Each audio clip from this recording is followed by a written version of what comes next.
ตอนเราอยู่บ้านนะโอเคมันจะขึ้นไลน์แล้วมันขึ้นยัง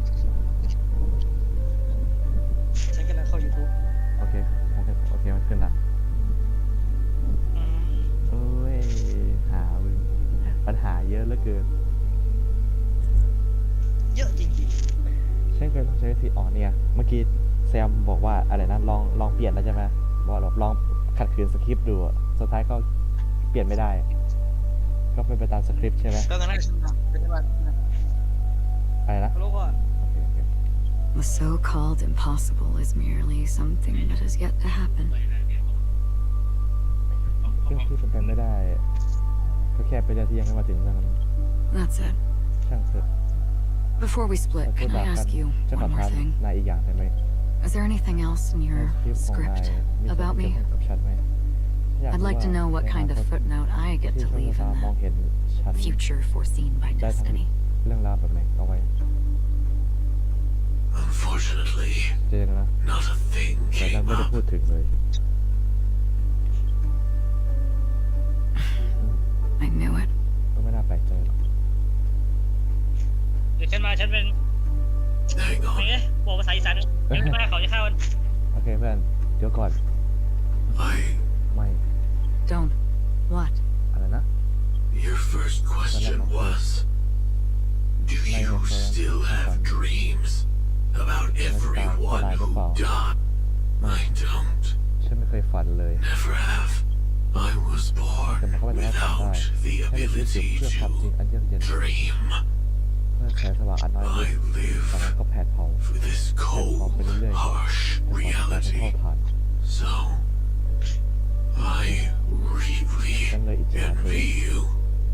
Is that so? นั่นเหรอ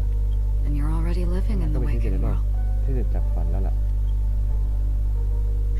ลูกตื่นจากฝันโอ๊ยขัดเลย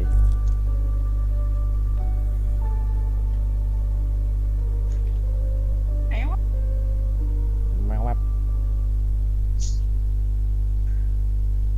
จะมาข้าวแม่หามันไม่เจอเชี่ย อะไรวะเกิดอะไรขึ้น เฮียฉันจะหุงข้าวแต่ฉันหาหม้อไม่เจอ ว่าเดียวณปัจจุบันช่วงเวลาประกายทอง We heard about Miss Firefly from Black Swan, พวกเราได้ยินเรื่องของคุณไฟฟ้า we จากแฟ never นแล้ว expected Miss Robin แต่ไม่ได้ to. ถึงว่าแม้แต่คุณโรบินก็ I'm sorry ขอโทษด้วยนะ that I ที่ไม่อยู่ couldn't be ข้างๆ with เธอ you ในตอนนั้น then. Reality cruises on in serenity, while undercurrents bubble up from the dreamscape. เป็นอย่างที่ Just คิปเปอ like ร์คนนั้น that, บอกไว้จ Memo ริงด้วย Keeper. Stay strong, everyone. ทุกคนไม่ใช่เวลาที่ We ผม can still นะ do what พว we กเราเอง can ก็จะ for ต้องทำอะไร them. อย่างเพื่อเธอได้อยู่ใน Starting ทัน with เช่น finding ตาม the หาตัวฆาตกร murderer. ไง Let's recap everything then. มาเรียบเรียง The Trailblazer just reminded me of something. March, do you remember what that family rep who negotiated with us said? Indeed, we trust that the Nameless has nothing to do with this. And we also beg each of you to help assist the family in verifying the identity of the deceased. Looking back, he seemed a little evasive at the time. And he also failed to mention anything about the earlier murder, too. The family's planning on covering up all news about Miss Robin's death. If news gets out, But the murder that followed closely after was obviously beyond their anticipation. The family had to try and turn things to their advantage by bringing in reinforcements from outside. The Charmony Festival is nearly here. They must be snowed under. It may also be that Miss Firefly's murder had so many witnesses that it couldn't be covered up. So they went with the flow and let more people on the scene to control the situation. After all, the nature of the two murders is fundamentally different. The family's first protective measure should be against malicious actors. Indeed, he was particularly concerned about that. are we missing the forest for the trees here? I always felt that Aventuring's reasons for accusing Miss Acheron were highly subtle. Can we believe him? At this point, I'm afraid the only ones we can trust are ourselves. Look, let's try to gather intel first and then list all the possible outcomes we can. Then we go through them, eliminating contradictions one by one. ยิ่งเดือดข้อ The ได้จริง fewer มาก facts เท่าไหร่ remaining, the closer we are to the truth. ก็ยังมีความเป็นไปได้ที่จะมีความจริงมากเท่านั้น I've still got this sense of ไม่ได้ foreboding. เรื่องที่เกิดขึ้น It's นอกขนาดนี้ like we're พวกเรา stuck ยั in ง a วงเวียนอยู่ใน whirlpool, เกี่ยวกับ spinning มรดกที่ around ดี that. This time we're playing the role of a real detective. อันนั้นพวกเราต้อง But สม before การ we เป็นนัก start, สืบกันจริงๆแล้วแบบ What are we ตอน going ที่ to สืบสวน say to the family แล้วความ and ต้องการจะเอา Aventurine? จะยังไงดี As I see things, เขาคิด the ว่า family แต่เขาไม่ได้ harbors มี no สถานะ ill ต่อ will ไอ้ towards the Astral Express. If they didn't trust the crew, they wouldn't have casually commissioned outsiders to investigate a case that. Plus, this is the family's turf. การที่ Teaming up with them should make things easier for us in the future. As for that เอา Aventurine, จะดีน well, I'd like to hear your อยากฟัง thoughts. เขาเหี่ยวของนาย He's complex. คนนี้ไม่ธรรม He ดา deliberately slow-played his hand during negotiations while running circles around us all the while. ทั้งทางตรงและทางอ้อมอยู่ตลอด He appealed convincingly to both reason and emotion. ความรู้สึก It wasn't forced, but the intent was obvious. Still, it's good to have contacts among all this การติดต่อ uncertainty. ให้มากขึ้นถ้าไม่ใช่เสือร้าย Aventurine showed his skills, and as far as our interests are aligned, he can become a reliable ally. ก็ต้องเป็นพันธมิตรที่น่าเชื่อถือได้ We also need to keep a certain distance from the family. Never let them get too ไม่ให้สนิท close. สนมมากเกินไป Teaming up with the IPC helps balance that out. If either side makes a move, we have the option to pull out. ครับฝ่ายใดฝ่ายหนึ่งมีแผนร้ายพวกเรามีโอกาสถอนตัวได้ So, you suggest accepting Aventurine's proposal to team up? Yes. It's risky, but we can only wait until both sides have played their cards before making any further ถ้า judgments. จะกันอีกที I get why, but there's a whole lot of bad guys and girls around here, and I'm worried about getting stabbed in the back.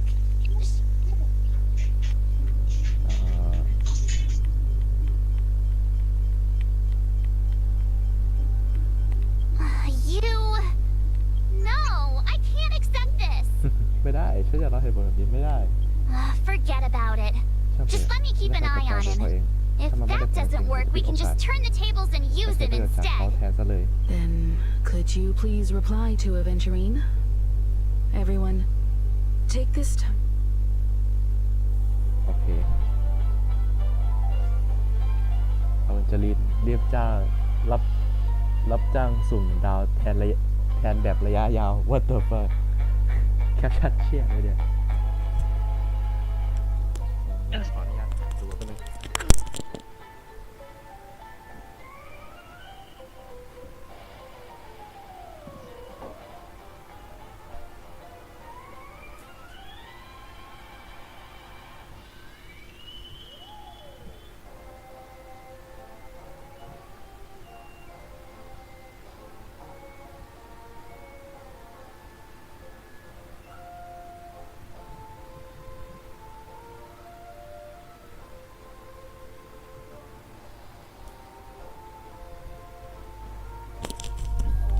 ฮัลโหลบอยมายังเนี่ย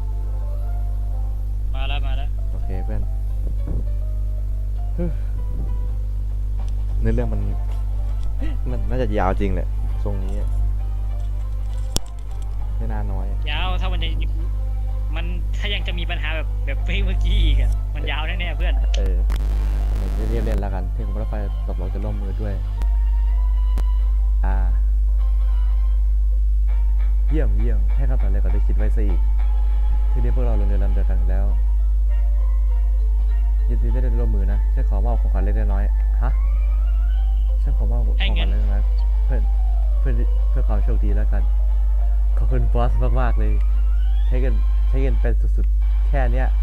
เฮ้ยถ้าตอบแค่นี้มันจะให้เพิ่มผมว่า น่าจะให้เพิ่มนะเพราะฉันตอบอีกช้อยหนึ่งอ่ะ นายตอบว่าอะไรอ่ะ ก็อีกอันหนึ่งอ่ะ เฮ้ยเวรกรรม กำอีกแล้วไล่ตัดอีกวะเนี่ยโชคดียังไม่ตัดมันหมุนเฉยๆ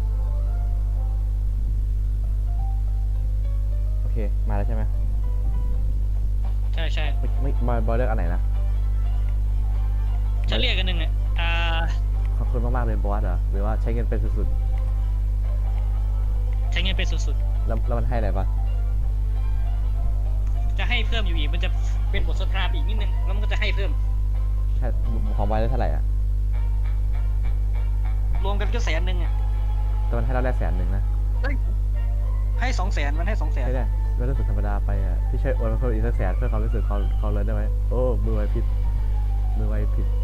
ไปซะแล้วเดี๋ยวจะใช้ให้ขออีกโชคดีนะ ให้มาอีก100,000เดี๋ยวได้คิดเลยแล้วก็จะเป็นว่าเรื่องเราเป็นไปถึงที่สุดเพราะงั้นถึงแค่ประกันเราเลิกอะไรอย่างนี้แต่อีกอย่างต้องดูว่าพวกเขาเตรียมเหตุผลอะไรมาใช้กับพวกเธอแล้วแหละต้องขอตัวก่อนถ้าจะรู้เราดูผลงานอะไรอ่อนนะไอ้ที่มันสรุปมันก็ให้มาเท่ากันปะตอนนายก็ได้มา ใช่ให้เท่ากัน โอเค Looks like Aventurine is ถ้า happy เอา with ใจ this กับผล outcome. ลัพธ์นี่มาก Let's tell everyone about ไป it. บอกทุกคนกันเถอะ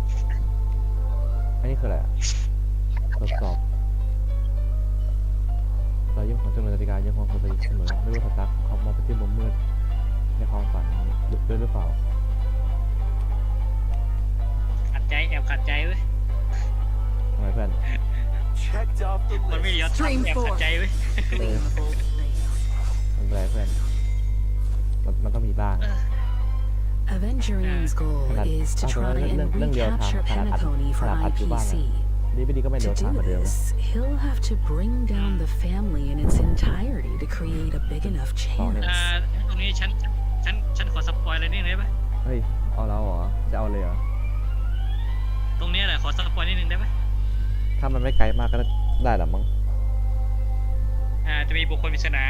มาหาเรา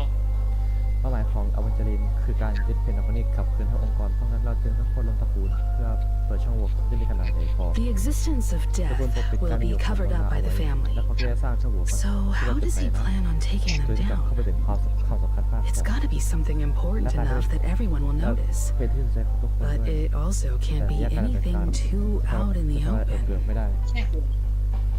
มันจะเป็นหรือจะเป็นโรงแรม An attack on the โร hotel งแรมรับแขกนั่นเหรอ guests? ไม่น่าใช่นะ Unlikely. แค่ของ Penacony's guests include quite a few bigwigs known throughout the whole cosmos. เขาให้เป็นองค์กร People who not even the IPC would dare take lightly. Eventually, หรือจะเป็นตระกูล he's definitely going for the family. And it's just a matter of how. The harmony is strong in Penacony, and almost impossible to take on head to head. The fact that the IPC dispatched Aventurine shows that they do not intend to simply play. หรือจะเป็นอาเชลอน Aventurine has devoted considerable attention to her, but this Galaxy Ranger, we know hardly anything about her. ใส่อะไรไม่ได้ I can't. หรือจะเป็น Official Express ก็คือหรือว่าจะเป็นพวกเราเหรอ I was also considering this possibility, especially เพราะให้ความสำคัญกับพวกเธอเป็นพิ because เศษ he แล้วก็ respects เคย you เข้า so ใกล้เธอ much, อยู่หลายครั้งด้วย and has sought you out before a few times. เลยลอง Perhaps he's also unsure. ตอนนี้เรายังสรุปไม่ได้อยู่ดี I'm just speculating. In ตอน any นี้ก็คิด case, ไปเรื่อยยัง we ต้อง have คอย to ระ be วัง careful when เพื่อ handling จะต้องให้ Aventurine. ดีเพราะเขา He's จะ skilled at reading people and discerning the right moment to strike. He's clearly a born gambler if he's willing to go all ที่ in ยอม to เดินมาทุก win. อย่างเพื่อชัยชนะโอ้โหแค่ถามรายละเอียดให้ครบทุกอย่างก็นานแล้วนะถ้าเล่นไป ก็ใช่เรื่องมันตอนนึง Eventually ก็แบบ said ไป something เลย that นั่นแหละนี่ concerns กว่า me.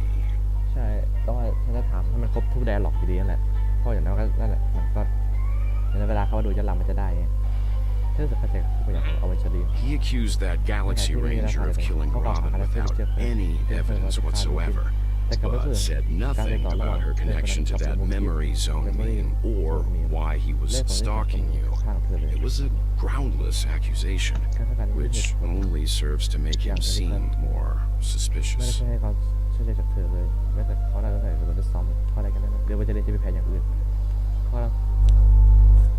กำลังตบตาทุกคนอยู่หรือว่าเอาไปจะเล่นจะไปแพ้อย่างอื่นเขากำลังตบตาทุกคนอยู่ Maybe Aventurine's goal was never to gain our trust. Maybe he wanted to foster a feeling of enmity towards Acheron and make the situation more volatile. Two birds, one stone. However, I asked Don Han back on the Express to confirm that story about the Annihilation Gang and the lost messages. It wasn't something that Aventurine... You've met her many times now. What's your impression of Miss เป็นคนยังไง Acheron? เป็นคนลึกลับเป็นคนอ่อนโยนมากเป็นคนลึกลับเป็นคนที่สุดยอดมากนะแปลกแฮะเหมือนจะจำไม่ค่อยได้ฮะช่วยนี่มาไงเนี่ยแปลก ไม่ว่าจะเลือกได้หมด ไม่ถึงแค่สงสัยเฉยว่าแปลกแฮะเหมือนจะไม่ค่อยได้เลยทำไมถึงจำไม่ได้ เป็นคนลึกลับมากแปลกแฮะโอ้อย่างนี้เหรออย่างนี้เลยเหรอ That fits the stereotype of a Galaxy Ranger to a T.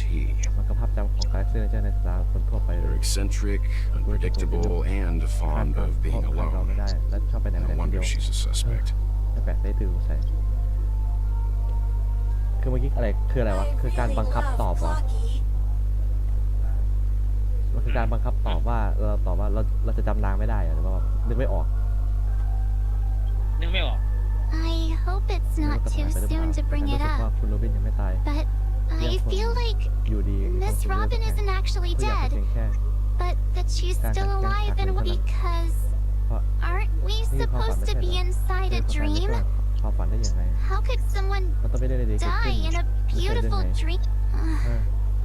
Whenever I see the Grand Theater, เธอถูกตะกูลอยู่เหรอพวกเราจะทำความฝันให้กลับมาเป็นปกติเหมือนเดิมนี่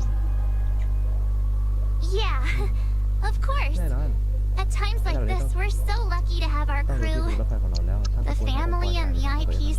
Everyone's still having a great time out there on the streets. มันดูไม่สมจริงอย่างกับ Nobody knows what's happened. เรื่องของอีโร่อย่างนั้นแหละ Aw, what a คือ mess. แต่ว่า I really want a nice cool drink of soda to help me calm. But then I'd be just like everyone else. อืม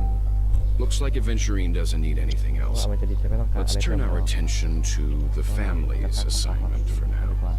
ที่ไม่โกรธคิดว่ายังไง Among our current clues, the two murders that she witnessed are the most directly connected. I suggest starting here. เกี่ยวข้องที่สุดแล้ว One thing I'm curious about is, if a person dies in a dream, what happens to them in real life? Seeing as we're at the family's behest, How about we split off into two groups? There are still some things worth focusing on inside the dreamscape. I'll investigate those and คำนึงนะฟิว we ฉันหา can เนื้อ link ก่อน up again later. เอ้ยนายเอามาทอดอ่ะ ไม่อะเอามาต้ม นี่อะไรอย่างนี้ไหมเราแยกทางเป็นสองกลุ่มเพราะในแดนของฝันมีบางสิ่งที่เราเห็นเราคาดเดาที่อยากเป็นตัวคนก่อนแล้วค่อยตามไปลงกับพวกเธอที่หลัง worth focusing on. ไม่มีปัญหาฝากด้วยนะ Huh? Aw, I thought I'd finally get to see Himeko and Mr. Yang go out on a mission together. I will. Keep in เอ้ย touch. นาไอวินวะ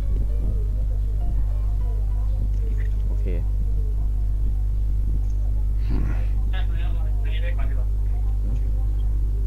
ใครมา Honored guest, could you come out for a second? แขกผู้ทรงเกียรติเอามาพบหน้ากันหน่อย บุค ดี คล ไหม ที่เรารู้กันอยู่ บุคคลที่เรารู้กันอยู่ว่าใครจะมา เฮ้ยเทียบผมมาจากไหน นางแอบดูรถตลอด I'd be embarrassed too. เพราะว่านางหลงทาง Stared out ไม่ like ใช่ that. โอเคเจ้าสักขนาดนั้นสักกระดำหมัดใจเหมือนกันนะ Forgive me. My name is Welt Yang. I'm one of the crew members on the Astral Express. I believe you've met my เชื่อ colleagues. ว่าคุณคงเจอคุณเคยเจอเพื่อนๆของฉันมาแล้ว Well, เบล Is there something about my name? ทำไมเหรอ first, ก็อื่น don't you want to know my ไม่ได้ name? ถามชื่อฉันหน่อยเหรอ I already do, เพราะว่า Miss ถามว่าคุณอั Acheron. ชรอน You're a prominent figure in Penacony. What are they saying about me? พวกเขาพูดถึงฉันยังไงบ้าง Some claim that you're the real culprit behind these murders, that the Annihilation Gang's tragic fate at the banquet was a result of your เรื่องราวของ blade, คุณเหมือนกัน and that you're now attempting to unleash another bloodbath on Penacony. The Annihilation Gang. กลุ่มผู้บวชล้าง Ifrit of Everflame คฤ Mansion. หาสน์เพลิงนิรันดร์ Tragic fate. ใต้อย่างอนาถ That Duke turned his dying body to flames and sacrificed his life as a martyr. ชีวิตเพื่อความศรัทธา He was a determined and heroic pathstrider. Not even a villain should be disparaged like this. ไม่จะเป็นวายร้าย แต่ก็ไม่ควรถูกใส่ร้ายแบบนี้ And what's more, there were plenty of suspects invited. อีกอย่าง Do they really think คำเชิญที่เป็นหลัก that a blade is more dangerous than that ดาบ black ไม่ได้ hole มันจะอั you're นตรายกว่า wielding? หลุมดำในมือของคุณน่ะ Keen intuition. Not even the family managed to point out the truth behind this cane. โอ้ So you must surely know, คือต่าง Miss คนต่างรู้พลังกันและ Acheron, กันนะ that รู้ peering into a black hole is not a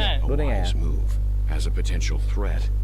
your knowledge of us has reached uncomfortable depths.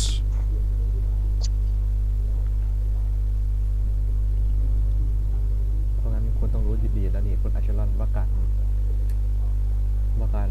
รอบมองหลุมดำไม่ใช่การกระทำที่ฉลาดเลยในฐานะบุคคลที่อาจจะเป็นอันตรายคุณรู้จักพวกเราดีจนรู้สึกไม่สบายใจ Reveal your true identity and intentions. Otherwise, brace yourself for gravitational disintegration. That shouldn't be necessary. เรื่องแบบนี้คงไม่เกิดขึ้นหรอก But if it makes the nameless feel less ถ้าเราคุย defensive, เนี่ยเรา I'll ควร be จะป้อง happy กัน to ได้บ้าง abide. ฉันก็ยินดีที่จะท Believe it or not, Galaxy ำ Ranger, ไม่ว่าคุณจะเชื่อหรือไม่ Acheron, แต่ those are the names I go by คือ to ตัว this ตนปัจจุ very บันของ day. ฉันและฉันมาเป็น My trip to เพื่อทำ Penacony งาน is solely to fulfill an old ที่มีมาเนิ่นนาน final แล้วเท่านั้น request. I'm here for the ฉันมา Watchmaker's เพื่อมรด legacy, กของฉันนาฬิกาเท่านั้น and that's it. ฉันคิดว่าตัวเอง I think I've จริง been ใจมาก honest พอ enough. แล้วนะ Still unwilling to reveal your true คุณยัง identity? ไม่ยอมบอกตัวตนแท้จริงของคุณตัวเองอีกงั้นเหรอ It's not that I don't want ไม่ to. ใช่ไม่ยอม It's just ฉั that น I บอกไม่ได้ can't. ต่างหาก I've come so ฉันออก far, เดินทางมาแสนยาวนาน and I can't sum up all of that และ in คงอธิ just บา a ย few words. ทุกอย่างเกี่ยวกับตัวฉันได้คำพูดสั้นๆไม่กี่คำไม่ได้หรอก Everyone has their own ทุกคนต่างก็มีอดีตที่ยาก unspeakable ที่จะบอกคนอื่น secrets คือ that ความ they ลับ don't ที่ไม่อยาก want บ to อก be ให้กับคน revealed. อื่นด้วยนอกจาก And I won't be asking any more ไม่ได้ questions, ไปถามเหมือนกันว่า such ทำ as ไม why the Astral ต้อง Express พา is เซเวรอน roaming around the ไปทั่ว cosmos กาแล็ก with a ซี่ด้วย stellar. อ๋ออันนี้ก็คือตัวเราใช่ไหมสเตเบรอน ใช่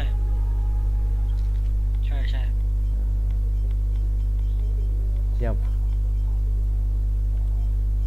โหยทั้งวิวทั้งอัชรอนเลย คือ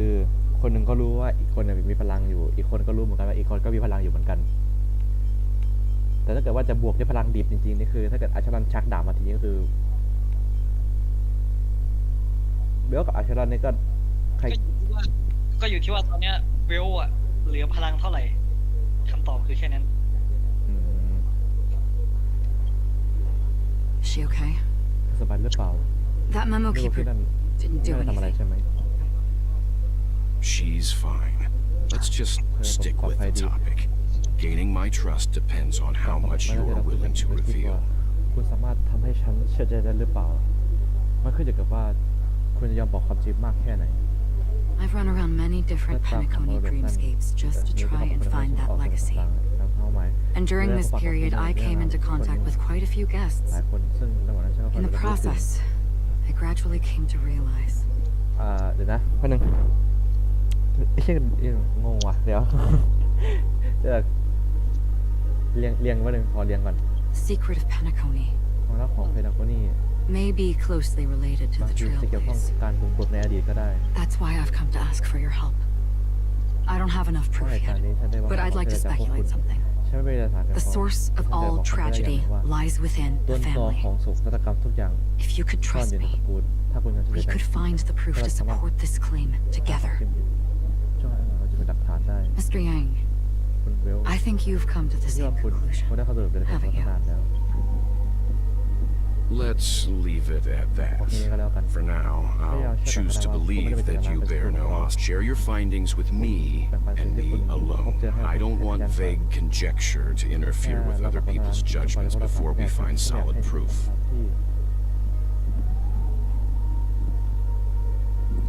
การที่คลุมเครือไปแทรกแซงการใจของคนอื่นนะ Mm-hmm. ทำไมเสียงอังกฤษมัน By the way, would you like ว่าแต่ something to drink? อยากดื่มอะไรหน่อยไหม Before we go, how ขอ about 2 cups of wake the พ heck ลัง up? ตื่นจากฝันทั้ง2 แก้ว No, ไม่สิ 4 cups. 4 แก้วไปเลยก่อนเดี๋ยวนะพลังตื่นจากฝันนี่คืออะไรวะมาถึงเหล้าเหรอมันเหมือนเหล้าหรือว่าโซดาวะ แค่ชื่อเครื่องดื่มนะเพื่อนก็แค่ชื่อเครื่องดื่มเลย อ๋อ Because the conversation coming อะไร up นี้น่าจะคุยกันยาวเลย will last. ที่2 อันนี้คุยกันนี่คือเรื่องอะไรนะก็คือเรื่องของข้อตกลงใช่ไหม สารทุกข์สุขดีแบบถามไปเรื่อยเลยอ๋อไม่ในเวลาเดียวกันนะ I've been โรงแรม watching เขา her เป็นจริงปะ closely for a while now, and the first invitation was in the banquet hall of the hotel. เนี่ยฉันจับดูเธอมานานแล้วคำเชิญครั้งแรกคื คือห้องจัดเลี้ยงของโรงแรม She just sat in one corner, keeping silent, chugging down a couple cups of Wake the Heck Up. พลังจะคืนจากควัน I told her it's a pungent, bitter beverage, ฉันว่าเครื่อง not ดื่ the มนี้มันทั้ง taste เผ็ด of และร้อ sweet น dreams, และขมฝาด only for people allergic to soul glad. ซึ่งบาง And she said, กับพวกที่เบื่อโซกราเท่านั้นแต่เธอกลับบอกว่า Really? งั้นเหรอ But I don't taste any difference at all between them. มันก็ไม่ต่างกันนะฮะอันนี้คือเจแบ็กสวอร์มบอก the guest rooms are charmingly ห้องพักนะครับ minimalist, เรียบง่ายอย่างคาดไม่ถึง an aesthetic you ห share, รือการ Miss ทำให้ Acheron. มากับรูปร่างของคุณอัชรอนเลย It's a cinch. ของที่ของ This music box. The invitation received by the Annihilation Gang. จดหมาย There are latent memories that linger on it yet. You see, memories of you are not yours alone. They travel in other people, other things. I know much, and I can predict the Annihilation Gang, that band of desperados who all disappeared after meeting you. What exactly happened to them? Well, ไม่ อันนี้คือแบ็กซอมคุยกับใครก่อน Gradation ช่วงเว 12. ลา Dreamscape 12 แห่ง 12 แห่งแดนฝัน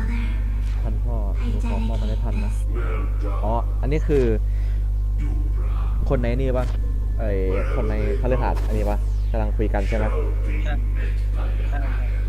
ไม่เป็นแบ็กซอมคุยกับใครวะ ไม่ตัดเลย ไม่ตัดเลย ฮัลโหลได้ยินไหมได้ยินยัง ได้ยินแล้ว ได้ยินแล้ว แบ็กซอมคุยกับใครอ่ะ คือเข้าห้องมาแล้วก็คุยคนเดียวอ่ะ มันเป็นช่วงเวลาหนึ่งในแบบคฤหาสน์คุยกันอะไออีฟิตกับลูกของเขาอะ ไม่หมายถึงว่าตอนที่แบ็กซอมเดินเข้าห้องมาแล้วนางเดินมาคนเดียวนางคุยกับใครอ่ะเดี๋ยวบอก ไม่มี พูดไปลอย ดูคนลอยๆใช่ไหมพูดให้คนดูเข้าใจ ไม่พูดก็คือพูดพวกเราได้แหละ คือมันแบบ break the fourth wall อะ there it is. It's hazy, but it's ไม่ตะ Ifrit's กุกตะกักไป voice. หน่อยแต่นี่คือเสียง The ของ other one ส่วนอีก is คน probably น่า his จะเป็นพยานของ progeny. เรามั้ง This is the residual memory from when the invitation was first delivered. แต่เป็นแป๊บเดียวก็ขาด They were หายไป abruptly หลังจากนั้น interrupted. พวกเราให้เขาอยู่ในการหลับไปแต่วอนขอให้หลับแต่สบายลงไม่ถึง wishing for ดูฝนลงวน children of เราเป็นญาติแห่งเปลวไฟนี่คือเพียงการตัวของพวกเธอ She won't be necessary. I alone am a When have thou on the path The Everflame Mansion has set out on a เธ journey. อได้ดันออกเดินทางไป Those แล้ว poor people, เราพวกก็น่าสงสาร they have no idea what lies in wait ahead of. Memory recovery is going well, but slowly. She'll be here soon, and time is short. There's nobody else here, so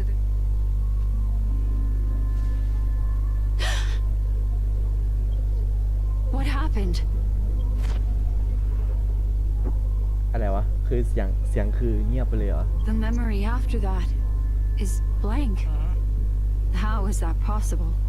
ความทรงจำพวก This นั้น music box fell into Acheron's hands, and she brought it to ป Penacony. กติพวกนี้ตกในมือของ That's a อาเชรอน fact, แล้วคน and that's ที่ how it เคย should นำ have มาที่เป็น gone. คนนี้ But along the way, แต่ระหว่างทาง ไม่มีอะไรเลย มีแต่ความว่างเปล่า it's like it's been erased. เหมือนกับ Who's ถูก done ใครบางคน this? เล่าไปฝีมือใครกันแน่ Who are you? คุณเป็นใคร Who are you? คุณเป็นใครอ้าวเสียงใครวะเนี่ย It's เสียงใครวะ ที่มัน no. ไม่ใช่ Is this not a memory? ความทรงจ Oh, ำโอ้ a memo keeper. เนวคิปเปอร์ Do นี่เอ you ง serve the Garden of คุณมาใช้ Recollection? พวกมันหรือว่า Or the Cremators? ครีมเมอร์เหรอ My name is Constance. A pleasure to meet you. We were supposed to meet in Penacony and spend an คอนสแตน unforgettable time together. But that seems unrealistic. Dolly is not welcome on the banquet store, and I don't need a coming-of-age ceremony. And you? I want her secret. I can give it to you, and then you can enjoy the banquet for me. I wish you unforgettable memory. Oh. A phone. Wanna listen in? โอ้ยมันเกิดอะไรขึ้นวะมันทุกอย่างมันนัวเกินหน่อยว่ะบอยตามไม่ทันวะ ก็ฉันถึงได้บอกไงว่าให้ถ้าแบบเป็นอย่างเงี้ยมันต้องฟังสปอยด้วยส่วนหนึ่งไม่ค่อยรู้ เลยอ่ะแบ็กสบอมกลางว่าเหมือนส่องความทรงจำใช่ไหมของพวกประยุกต์ ใช่ นางก็ส่องนางก็ดูไปเรื่อยๆฟังไปเรื่อยๆจนตอนที่โดนอาเชรอนมาปุ๊บแล้วนางก็หาอะไรไม่เจอเลยก็คือทุกอย่างมันว่างเปล่ามันเทปที่โดนลบอ่ะ A few days ago, the IPC made an announcement. Under the watchful guidance of the Marketing Development Department and in accordance with the Interstellar Peace Charter, the independent Sigonian sovereignty has hereby been established and shall take a legislative ถ้าตาม seat เลขของ at เนี่ the ยเลข Interstellar ของโร Congress. มันนะถ้าเกิดว่าเลขน้อยเยอะกว่าเลขมากก็คือจะเป็นการลบใช่ไหม อะไรนะ ถ้าจะไม่ผิดอะเลขของโรมันถ้าเกิดว่าจำนวนเลขน้อยเยอะกว่าเลขมากก็คือเป็นการลบใช่ไหมถ้าจะไม่ผิดอะการนับ เลข เลข น้อยเยอะกว่าเลขมาก ใช่IV ก็คือ4ป่ะ ใช่ ท่านก็จะได้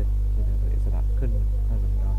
และได้รับสิทธิการเข้าร่วมประชุมสันติภาพแห่งดวงดาวอย่างต้องตามกฎห The มาย formation of the Sigonian sovereignty is of great historical significance to the Sigonia system.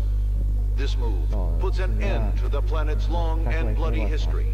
turning the sensational Kataka-Abjin extinction event into a distant และ memory. การประเทศอดีตอันห่างไกล Sigonia 4 is located in an unclaimed zone at the intersection of the Denise, Prothean, and Dorneau star clusters. The planet's surface environment is known for being extremely harsh, อันนี้พูดถึงดาวของอ constantly เมริกา faced ป่ะ with the threat of impact ใช่ from ไหม small-scale ซิง celestial โกนาดาวของ objects. ที่เอาเวียนป่ะไอ้ซิงโกนาวะ This is why very few intelligent species have made this planet their home, ในปัจจุบัน dividing themselves into several tribes to eke out nomad lifestyles as they struggle to survive the arid desert wilderness. They have developed their own folk beliefs that are independent of the Eon belief system. อีกทั้งพัฒนาความเชื่อพื้นบ้านที่ไม่เกี่ยวข้องกับระบบของดาวเทียมดาวครับ Sigonia, ซิโกเนีย Sigonia, ravenous eye of the storm, spurned by all the ใครวะเนี่ย gods. อเวนเจอรีนเหรอดวงตาแห่งพายุอันหิวกระหายดินแดนที่ถูกทวยเทพทอดทิ้ง Land of rock, but not water. มีหินแต่ไม่มี But น้ำ not มี rain. สายฟ้าแต่ไม่มีสายฝนมีเลือดแต่ไม่มี But น้ำตา not tears. ท่านใช้ดาว You beat us with your ทุบ falling ตีพวกเรา stars. ใช้สายลม You สาย lash ฟ้า us with wind and กันต่อพวกเรา storm. ใช้พื้น You ดิน chew ที่ us แตก up with the ที่แตกแห้ง cracked earth. เกินกินพวกเรา You promised us ม a อบ land of บอกว่า honey, น้ำผึ้ง yet yoked us beneath a sword of ดาบคม bitterness. อันคมขืน Oh, เทพพมารดา Gaiathra สาม Triclops, ตา if thou can hear โปรด me, ช่วยลืมตาให้เด็กคนนี้ด้วย please เถิด open up thy 3 eyes. When you took his father, ตอนที่ท่าน my child พรากบิดาของเขาไป was still ลู sleeping ก in ก็ my ยังคงหลับอยู่ใน belly. ครรภ์แต่ตอนนี้ฉันกำลังทำ And where my husband, ขอให้ I don't ask for a peaceful ว่า death, ท่านจะบอกกับฉันว่าเดี๋ยวท่านจะอยู่ในผ้าอ้อมผืน for you to tell เขา me, จะฝันถึง does the baby swaddle sweetly to sleep? แล้วฝันถึงเสียงฝน Does he dream of his mother's heartbeat ท่านโปรดบอก and the ว่า sound of เสียง falling เป็นความฝัน rain? ที่สลายไปชั่วพริบตาหรือเปล่าไม่ใช่นั้นถ้าพอเด็กคนนี้เกิดมาแล้วก็จะเจอ Why ความ would ตาย this ด้วย child? Mommy! Mommy! Mommy! The rain! It's raining! Raining? ฝนตก Raining? It is raining! It's true! ตอนนั้นฝนนั้นไม่ได้หลอกพวกเรา Our world is worth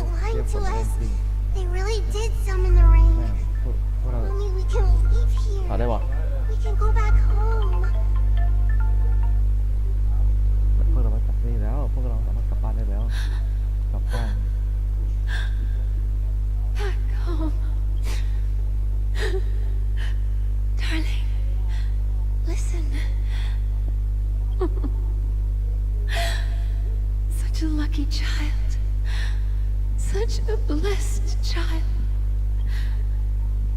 May the goddess keep your blood,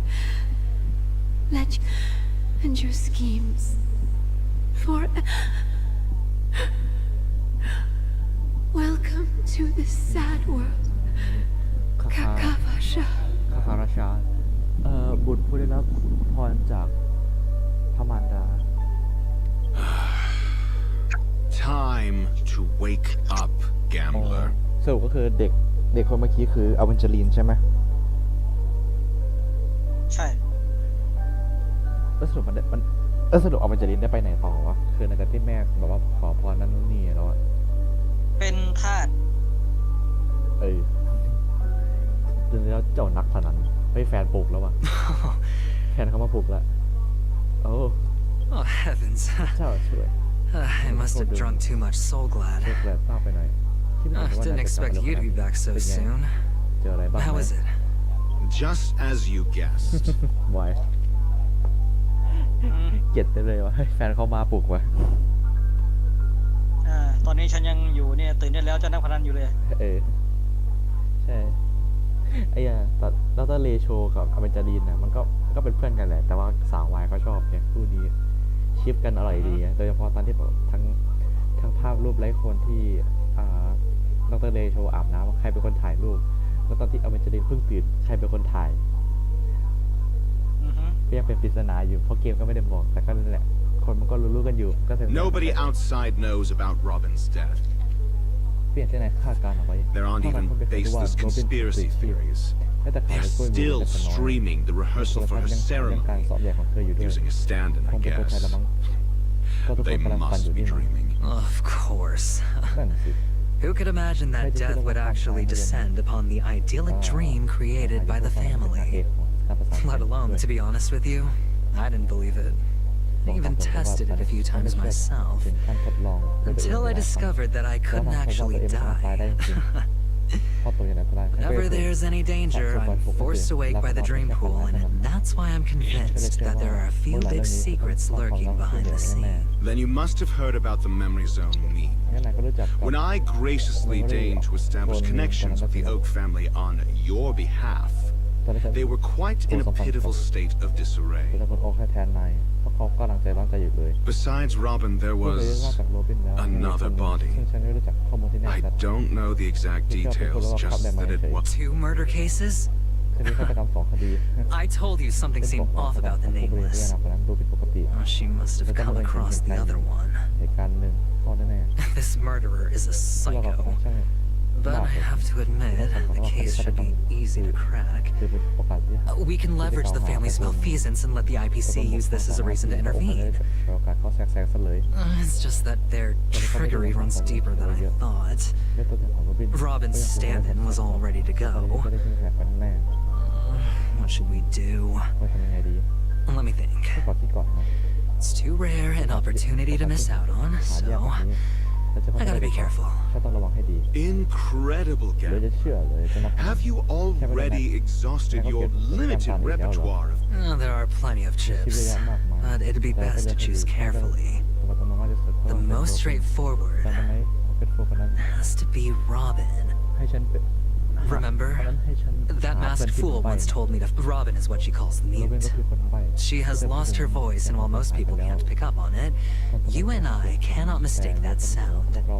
Not produced by any voice box, but rather by the... If that girl hadn't gone hoarse from singing practice, there'd only be one possibility. Something was up with the family. Or Robin herself. To get to the bottom of this, I tried every way, but she died. Right before my very eyes. A complete and utter loss. Incidentally, it seems to have... There were eyewitnesses at the scene, and the family, in their graciousness,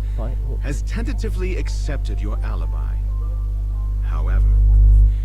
for the foreseeable future, you shall... Well, things aren't looking too optimistic, Doctor. I'm starting to break out in a cold sweat. Do you reckon... there's still any chance of a probability?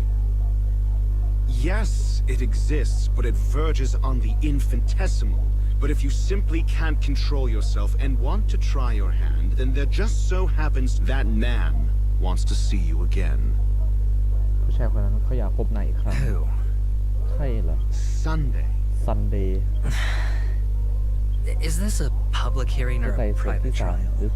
หรือสอบสวนเป็นการส่วนตัวดีเหรอ If it were the form, ใช่ไหมใช่ไหมถึงต้องส่ง it ข่าว would ให้เหรอ Fine. ถูกทั้งหมดเลย เห็นไหม Oh, คน that's ตายพูดไม่ได้ great. แต่คนเป็นพูด It's ได้ all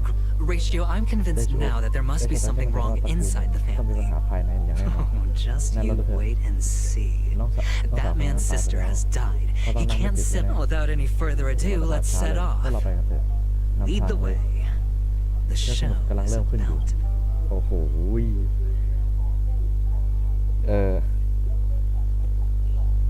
ก็คือเหตุการณ์ที่เกิดขึ้นนี่คือก็ไม่ได้เข้าใครออกใครใช่ไห the ม Dewlight Pavilion is the Oak family's fortress and a place Hello, boy. where heads of the families meet to discuss great plans.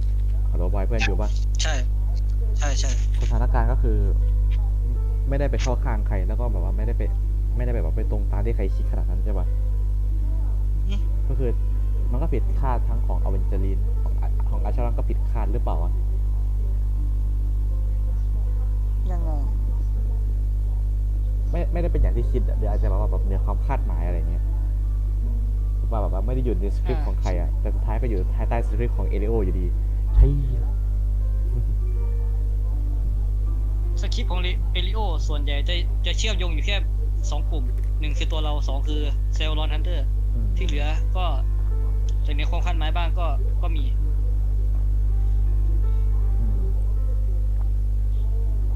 ก็น่าสนใจแต่เห็นในกล่องข้างขวาไหม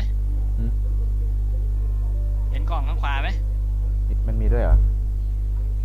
Great plans for พอ Penacony. คุยเสร็จมันจะหายไปแล้วมา ไม่ ถึง หายอยู่ที่เดิม แล้วมาถึงเรื่องขายยาน้ำขังแล้วที่นี่เป็นป้อมปราการของสายตระกูลของและเป็นประการผู้นำตระกูลทุกคนใช้ในแผนการของเพนาคนนี้ Fortress. ป้อมปราการเหรอ I like this metaphor. ไม่ได้ในใช้กล I dealt with the warlords of the Amanicus star system not long ago, and their synchronized orbital manor wasn't this heavily guarded. This mansion nominally belongs to Sunday. แต่พูดไปพูดมาแล้วก็เอาวันจรินนี่มันก็ตัวเตี้ยนะพูดว่าไงดีอ่ะ And his มันก็ดู ใส่มาตรฐานผู้ชายว่า70 กว่า ไอพวกผู้ชายจิตภาพมันตัวสูงกันเองเฉย อันนี้ก็จิตภาพเหมือนกันแต่แบบใช้มาตรฐานขึ้นมาลงหน่อย very befitting of its own. ถ้าก็จะของจิตเนี่ย Without his express invitation, the likes of ordinary guests would never grace these grounds in their lifetimes. มองรอบๆ Look around while you still have this moment of freedom. พอจะมีช่วงเวลาสารภาพอยู่นะ Hey, Doc. Whose side are you on เฮ้ย anyway? ศาสตราจารย์พวกนี้สรุปว่านายอยู่ฝั่งไหนกันแน่ Who's to say I แล้วใคร won't จะรับประกัน sell ได้ you ว่าฉันจะไม่หัก out? หลังนายนะเซลเพื่อนหรือว่าแบบมึงเข้าข้างกูอยู่ปะเนี่ยกูก็เข้าข้างมึงนะเพื่อนแต่ใครบอกมึงแล้วว่ากูจะไม่หักหลังมึง We'll see. When we meet the authoritarian master of the Oak family, I'll pry an ตามประ answer กาศมาแล้ว out of ใช้ him. วิธีล้วงคำตอบจากปากเขาแน่นอน Follow me and I'll bring you to his parlor. ก็ใช้มาลักกัน Hold จะ your พาไปเป็นรับแขกของเขา tongue and let แต่อย่าพูด me มากใช่ไหม deal with the ปล่อยฉันรับ members มือ of กับ the คนของตระกูลเอง family. เฮ้ยได้เป็นอเวนเจอรีนเหรอเอาวะเชียแม่อายคือเท่แม่พี่เขาเท่จริงวะแต่ไม่เข้าใจทำไมตัวละครพาร์ททำไมต้องเปิดอกด้วยมีโยนเหรียญ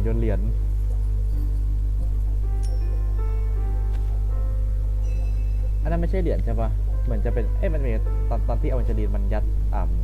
ไอ้นั่นเข้ามือเรามันคือตราใช่ไหมตราประจำตราประจำตัวของอเวนเจอรีนนะถ้าฉันจำไม่ผิดนะแค่บอยฮัลโหล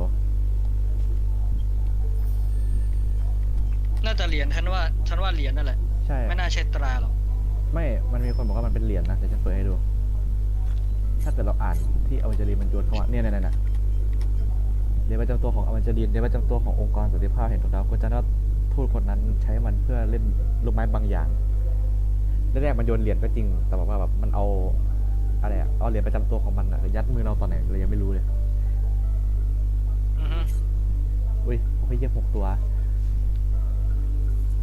แต่ภาพแอนิเมชั่นแม่งเท่ดีนะ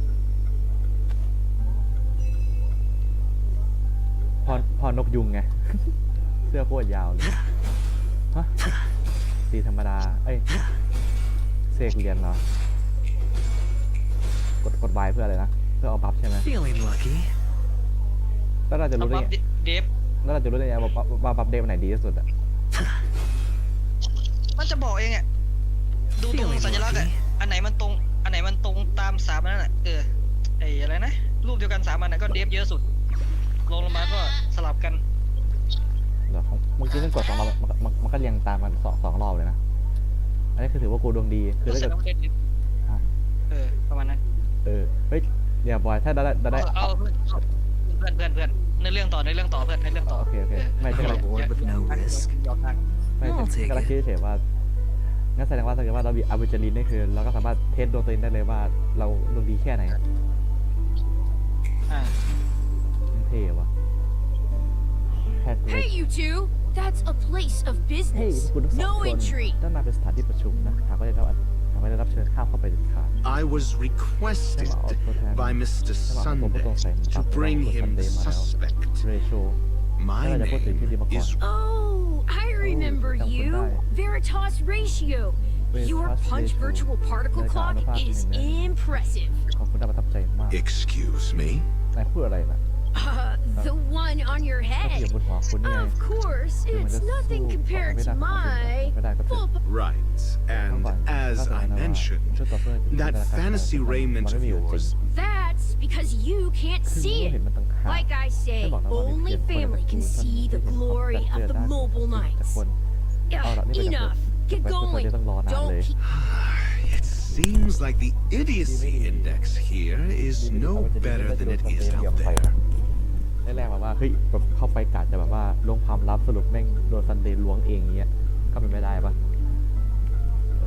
ในชนีของพวกสมองทึมคนที่นี่ไม่ได้ดีไปกว่าข้างนอกเท่าไหร่เลยสุดท้ายเลโชก็ไม่ชอบอยู่ดีไม่ชอบพวกโง่ไงไม่ชอบกู จะให้ฉันพูดไหมล่ะที่มาเมื่อกี้จะให้ฉันพูดจริงไหมล่ะ ไม่เป็นไรเพื่อนฉันเล่นเรื่องอยู่ นั่นแหละ A dead end? แล้วสุดทางล่ะ The door is ป shut ระตูปิดแล้ว tight. หรือว่าเราต้องลง Looks มือ like เอง we're I mean, there isn't a door. ขนาดประตูจะไม่มี How did you get in before? ปัดขึ้นนี่ได้ยังไง for security ด้วยเหตุ reasons. ผลความปลอดภัย The family built the administrative site deep in the dreamscape, with the mechanisms hidden in these night. On the previous occasion, an attendant named Kona had gone to the side room to verify something before setting the statues in the correct position. Well, maybe we should do the same. บางทีแล้ว Let's go and take a look. ลองดูกันดีกว่า Of แน่นอน course. We can also use ทางเช่นกัน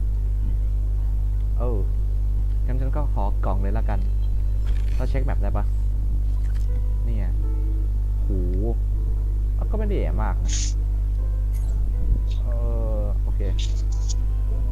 ก็ไม่ได้ใหญ่มากนะแต่ก็27 กล่องเลยเหรอ ก็ไม่ได้ใหญ่ ไม่ได้ใหญ่มาก ไอ้ตรงเนี้ยไม่ใหญ่ แต่27 กล่องเลยเหรอ ตรงเนี้ยไม่ใหญ่ ใช่มันไม่ได้ใหญ่นะแต่ว่า27 กล่องเลยเหรอ ก็ใช่ มันเด็ดอะไรลงมาวะลูกเต๋า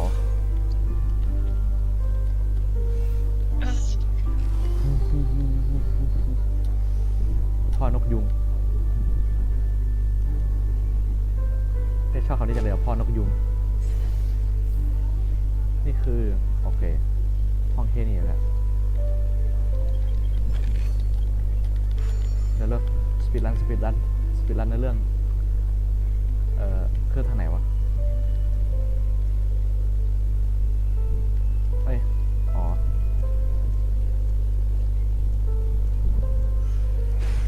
เชื่อ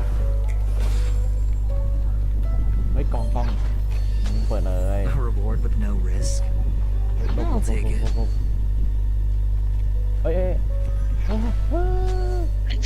อย่าละกูเอาอัชรันฟันไอ้เหี้ย 6 nightingales facing in different เพื่อน directions. หันไปทาง An แต่ฟันมันต้อง obvious ตัว hint. เป็นคำใบ้ที่บอกชัดเจนมาก แต่นกมัน Are these ไม nightingales? เคิลจริงๆเหรอ They are. ก็จริงสิว่าไง How can nightingales be so huge? They look more like torment eagles to คงไม่ me. ได้อีโก้มาก่อนนะ There are no eagles in the five families, only nightingales. ก็ปิดเครื่องข้างหน้า Why ทำ am ไม I เขาต้องมาล้อ wasting ตอนแรก time เป็น with ดี you นาย on ด้วยล่ะ this? จริงไอ้สองคนนี้มันไอ้นี่จริงนะเว้ยอีกคนก็พยายามเล่นมุกอีกคนก็แบบ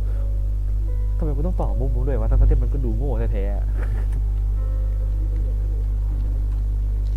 ก็ประมาณนั้นแหละ ตลกว่ะ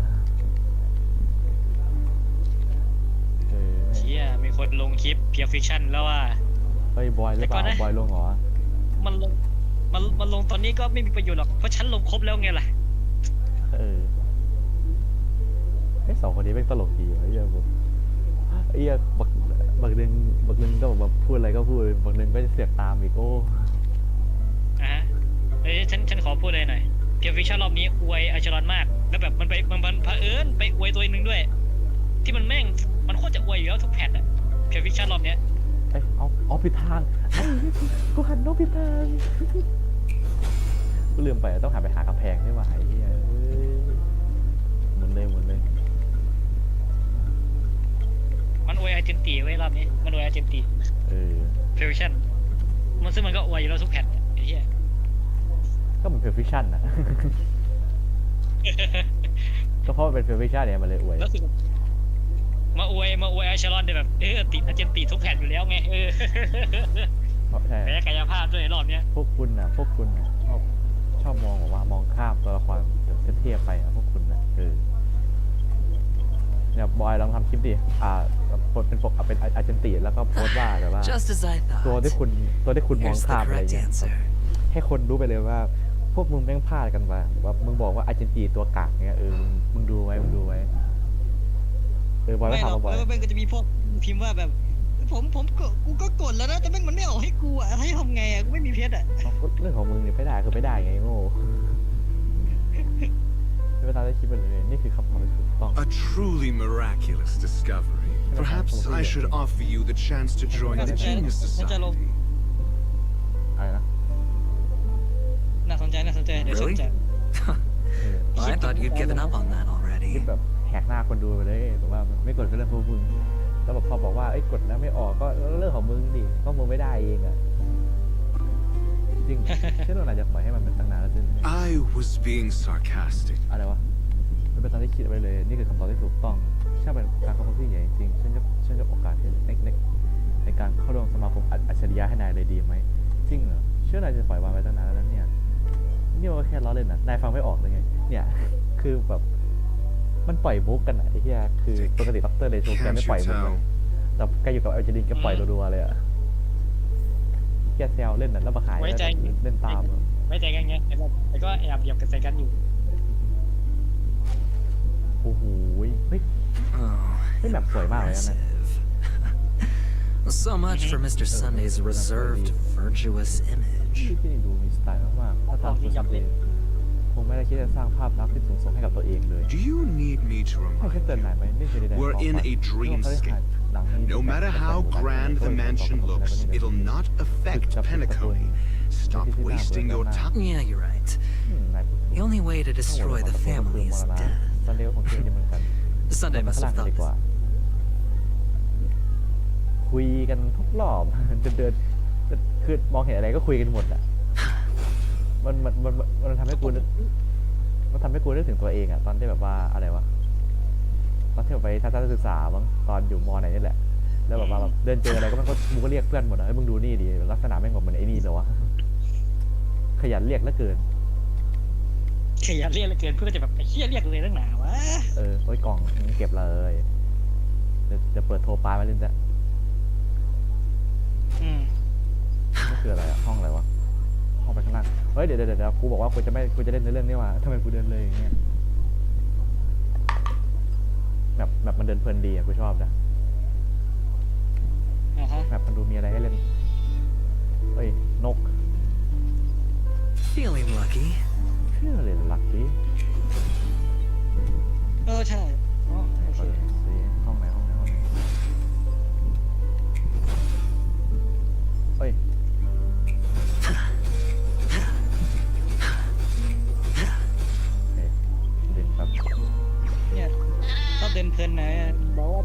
ปเล่นเนื้อเรื่องชอบดึงเพลินนะ ถ้าแบบว่าแบบมึงเห็นกูนั่งเงียบๆอะคือไม่ใช่นะคือกูนี่หิวกูเดินเล่นเร็ว Hold on. เดี๋ยวก่อน Huh? ไม่ล่ะ What's wrong? Are we heading the wrong way? No, ไม่ได้เดิน but this door is locked. แต่ประตูนี่ล็อกอยู่ My friend, did you really make an appointment with him? It's a trial. You got to prove your worth to Sunday before you can speak with him. ที่พวกเคยเป็นทางการได้ If I'm not wrong, we need to find a way to open this door in the hall, or this place will be our prison. เราสองคน Oh, an escape เกี่ยว room. หาทางเข้าห้องลับของเขา My เลย favorite. Get จริง serious. จังเลย I've no time for games. Let's head back. เขาบอกว่าน่าอยู่ The hint is probably in that แซนบ็อก prominent ซ์ที่ถูกกลับ sandpit. Wow. โอ้แซนบ็อกซ์ That's an ให้ enormous เก็บไม่มาก sandpit. พอ I'd love to build a tall building for myself. Once I have enough savings.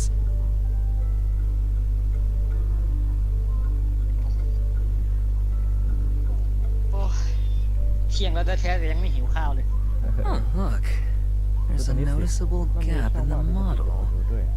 I believe you're right. ขอทำมันเลยนะ นายพูด There wasn't a gap before. That man must have done it intentionally. ถ้าแบบตอนที่มาครั้งก่อน มันยังไม่มีช่องว่างเลย เห็นได้ชัดว่าชายคนนั้นตัดไว้เอาไว้อยู่ Well, with your brilliant mind, you shouldn't have any trouble recalling what was here last ตอน time. แรกประจัดไว้ไง Right, ศาสตราจารย์ Of course. แน่นอนอยู่แล้ว Let's look around. When I see it, I will know เราไม่ it. บอกกับเธอแต่ว่ามันเห็นที่ไหนแน่นอน Fine. โอเค Fine. Why do I feel that we're pursuing a degree in burglary now? โจรกรรมอยู่เลยล่ะโจรกรรม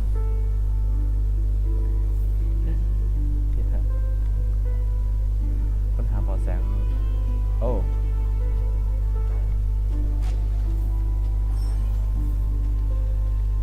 เดี๋ยวสักพักกูจะได้กดเปลี่ยนอัชรอนมาฟันจริงนั่นแหละบ่อยเอ้ย ควรจะทำแต่แรกแล้วเพื่อน ถ้ามันขวางทางอ่ะมัน Found ฟัน it. จริงเลย This is ไม่เปลี่ยน it. เลยดีกว่าวะไม่ฉันอยากให้มันเข้ากับเนื้อเรื่องไงถ้าเลยเอาเวนเจลีมาเดินเล่นไงไม่ใช่เขามันจะเข้าเขาไงขึ้นไปข้างบนเหรอขึ้นไปไงวะไอ้กอง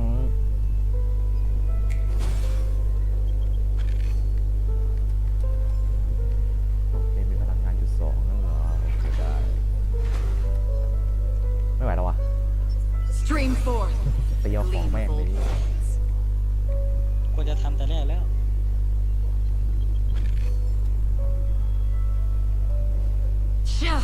เอาไปไม่ได้ฮะเฮ้ยเอาจริงดิคือเสาแค่นี้มึงก็ปีนไม่ได้แล้วเหรอ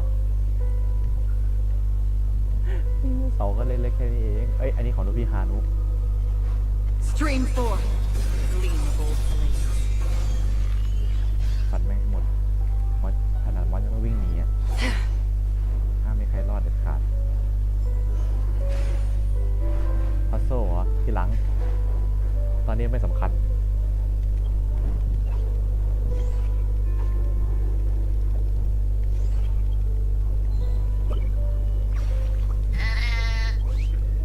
ต้องได้เล่นเรื่อง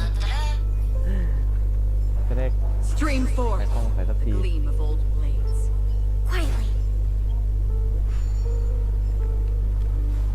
แต่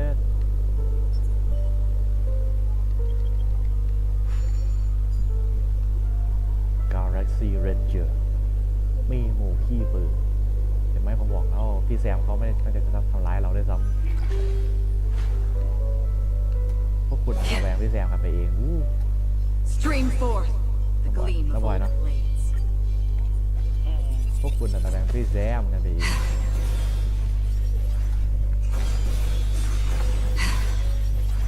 โคตรโหดอ่ะปกติต้องตีมอนก่อนถึงจะได้กล่องไอ้เหี้ยที่กระทืบตายเลย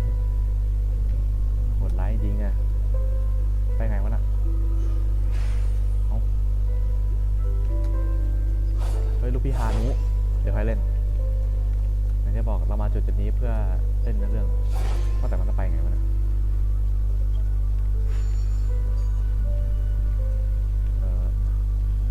ไปไงวะเดี๋ยว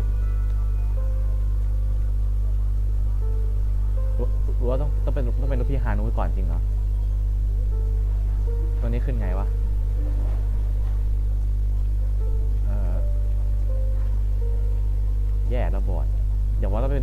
มันบังคับให้เราเป็นลูกพี่ฮานูปะเนี่ย ฉันยังไม่รู้เลยว่านายอยู่ตรงไหนตอนเนี้ย อ๋อโอเคไม่ต้องมันไม่ได้บังคับโอ้ใจหายหมด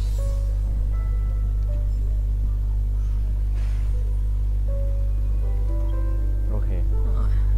And the nameplate reads Gulliver's Arch. Well, I'm amazed you can remember something this. If I were you, I would shut my mouth. It's wise to remain silent when you should. ถ้าเราเป็นคนพูดก็พูดเป็นน้อยหน่อยเถอะทั้งสองคนกลับไปที่ห้องโถง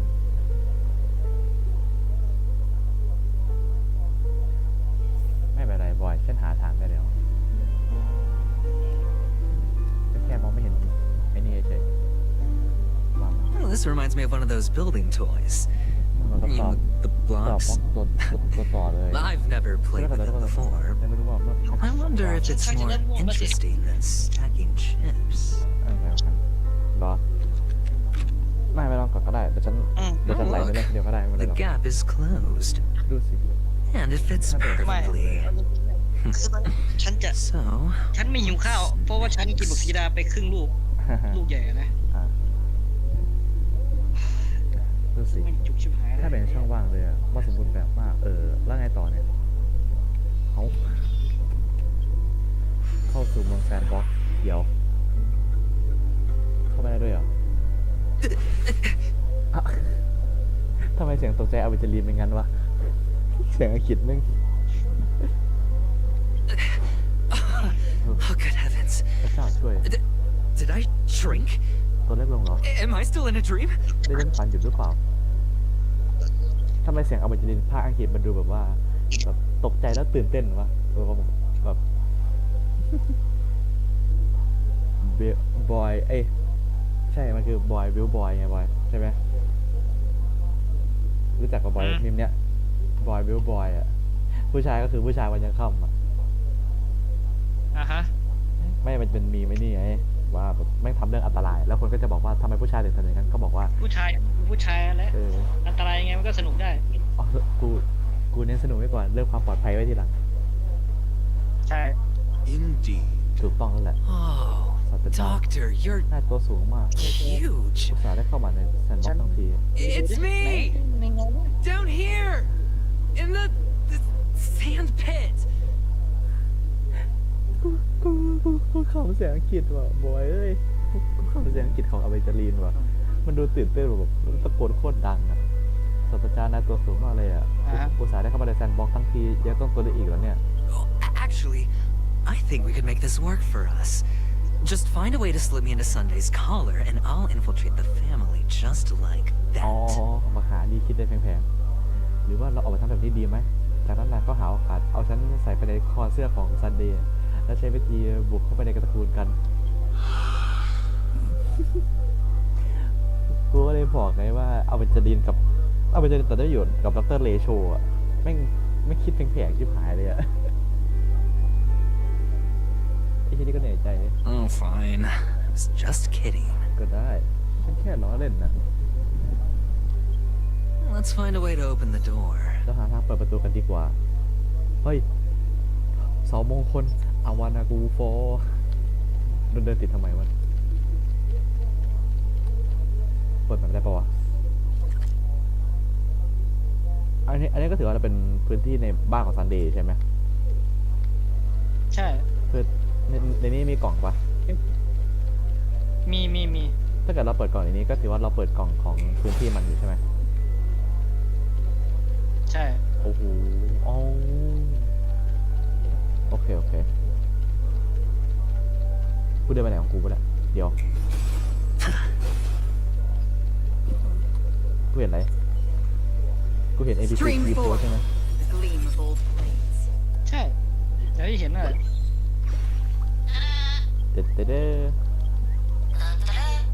อยากกลับบ้านฮอแล้ววะอยากใช้เน็ตบ้านแล้วขัดใจเฮียทีโพสไอ้สัสก็คือวันที่10ไงนายก็จะกลับวันที่10นู่นไงแล้วกลับวันที่10แล้วก็ไม่รู้จะได้เอ้ยยืนในฝาท่อ หดร้ายจริงอะเดี๋ยวเควสอยู่ไหนน่ะชิบหายแล้ว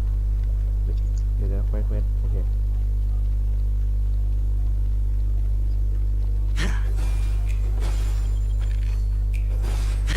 ที่อยู่ในโลกของแซนบ็อกซ์มันพอต้องมาเจอNPC ทีโพสดีกว่า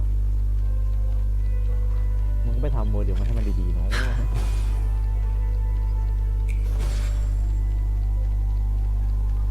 ต่อพัซเซิลเช่นแล้วกูไม่เคยต่อจิ๊กซอผ่านหายนี่เลยเพราะว่า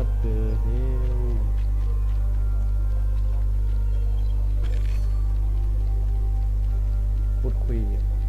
ยกับทหารตระกูลแล้วก็อะไรอีกเดี๋ยวไปทางไหนวะเนี่ยอ๋อเฮียเดินผิดทาง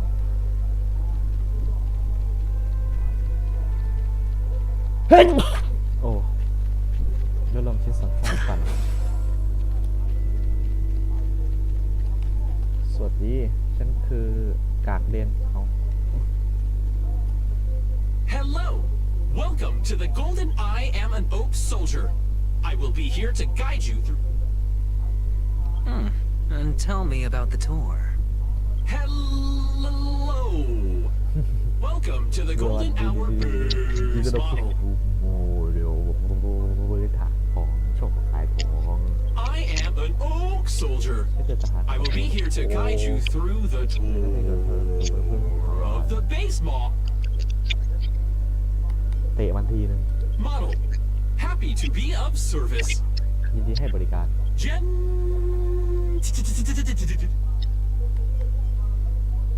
Found the nearest. Please look behind me. Cap model. กูต้องพากไงวะเนี่ยและสกิดลองหาคนนี้รวมๆโดยที่คุณไม่ทันได้ให้คะแนน5 ดาวเขาเลยด้วยซ้ำ What's up with that? Now the family's toys are trying to frame me? I didn't do a thing to it, Doc. You've got to be my witness. แล้วต้องเป็นพยานฉันด้วยเหรอ I saw. ฉันไม่เห็นอะไรเลยเช็คเป็นตีนนี่มา Oh, capsule machine. There's no mechanism สองคนนี้ก็คือมันจะกดไว้ถึงที่สุดเลยใช่ไหม Could there be one at the top? Doctor, คู่หัวครับ do me a favor. ทูบกาชานี่เป็นที่สำหรับไม่ใช่สำหรับหมุนแต่เป็นพื้นอยู่บนหัวนั่นศาสตราจารย์ช่วยฉันหน่อยโอ้อันนี้ก็เป็นหนึ่งในสารคดีป่ะ So, I was right. These models have interiors that look exactly like the real buildings. The only difference is that no one lives in them. Funny that Sunday puts a miniature that makes him seem like a giant by comparison, right where he can see it first thing in the morning. Insecure much?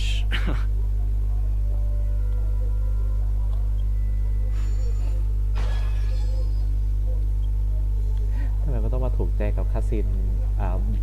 บิดรูปบิดเฉยบิดอันนี้เฉยวะ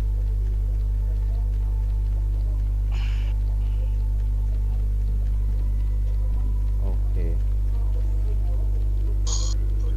One of the fragments flew upstairs. I'll need to use the pinball machine to flick myself up there. But it's tough. เครียดวะมันคือเรื่องโอ้โหไม่คือมันคือฉันว่าฉันเข้าใจที่โฮโยมันเล่นนะเว้ยคือมันไม่ได้เล่าแบบว่ามุมมองเดียวอ่ะ Oh, great. ก็คือว่า There's another เล่ามุมม pinball องเดียว machine มันอาจ base จะแบบว่า here. เร็วเกินไงในเรื่องอาจจะแบบไม่จิตใจ And เล่น it's หรือเปล่า empty เนี่ย too. ไม่เคยทำมุมมองมาหลายคนแม่งเลยตัวนี้มีฐานยิงบอลแท่นหนึ่งซึ่งมันมีถุงว่างเปล่า ถ้ามุมมองเดียวก็เหมือนรอบที่แล้วอ่ะ แต่แค่แบบลดเวลาลงเยอะ ศาสตราจารย์ผมต้องอาศัยปัญญาของนายอีกแล้วแหละ There's no need ไม่ต้อง to ตะโกนหรอก yell. ฉันได้ยินแล้ว I can โมโด hear แท่นยิง you. บอลตั้งไว้ที่ไหนสักแห่งใน The ห้อง pinball machine must be มัน hidden กับซุ้มประตูนั่นแห somewhere ละ in the รอ hall. หน่อยเดี๋ยวฉันกลับมาแล้วเดี๋ยวพอว่าเราจะได้เป็นเล่นเป็นดรเลโชแล้วเดินไปหาใช่ไหม เอ้า รู้ด้วยเหรอ ใช่เหรอ ใช่ไง ไม่คือฉันกำลังคิดว่าถ้ามันให้เราแบบยืนรอมันจะให้เรารอกี่นาทีอ่ะโหโหลดนานเลย Finally, a moment of peace. ในที่สุดก็ได้เงียบได้สักพักเสียทีมันจะมีเอาเวจเดนยืนอยู่ไหมวะมันจะเห็นไหมโอเคไม่เห็นนะแล้วก็จะเห็นเอาเวจเดนยืนอยู่เลยอันเนี้ยศาสตราจารย์ทำไมยังไม่ไปอีกเหรอถ้าดูแล้วถ้าเป็นนั้นแล้วก็ก็ติดอยู่ที่นี่แน่มีทวงมาป้า For the theater of the mediocre.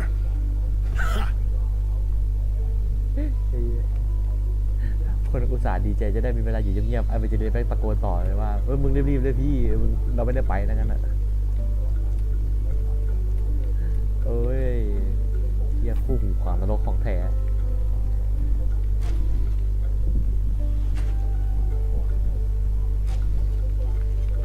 เฮ้ย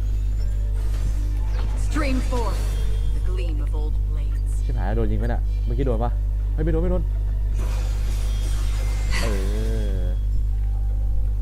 ยังไม่ควรสะดวกเลยอ่ะการที่เราสามารถฟันมอนสเตอร์ทิ้งได้อ่ะ โอ้ฉันลืมบอกนะถ้าอัชรอนน่ะถ้าเรายืนในโหมดร่างขาวใช่ไหมเราไม่สามารถโดนมอนตีได้ Stream forth the gleam of old blades. ถ้าไม่รู้ว่านายรู้หรือเปล่านะแต่ถ้าเราอยู่ในโหมดชักดาบออกมาแล้วแบบเป็นร่างขาวดำเราไม่สามารถโดนมอนตีได้นะ โอเคดีว่ะ That's it. Pleasant moments of solitude are always fleeting. เจ้าเนี่ยแหละช่วงเวลาแห่งการสันโดษอันแสนสุขช่างใบจริงๆไม่ได้ว่ะไอ้คู่นี้มันเข้าขากันแบบมันคู่หูปวนหาไอ้ด็อกช่วยกูก่อน You're back. ได้กลับมาแล้วเอามาตัวนี้ก็ได้ขอบคุณมากๆเลยมันจะทำให้คาซีนมันดูอลังการไปทำไมวะใช่ไหมไม่ทำให้แบบว่าคาซีนกันเนาะทำนั้นทุกนี่มันดูอลังการไปทำไมวะบอยท่านก็ไม่รู้ แต่ได้ๆกูโหลดโคตรนานเลยเพื่อนโหลดฉากกับโหลดนานมากโอเคตรงนี้ต้องยิงไปข้างบนใช่ปะโอเค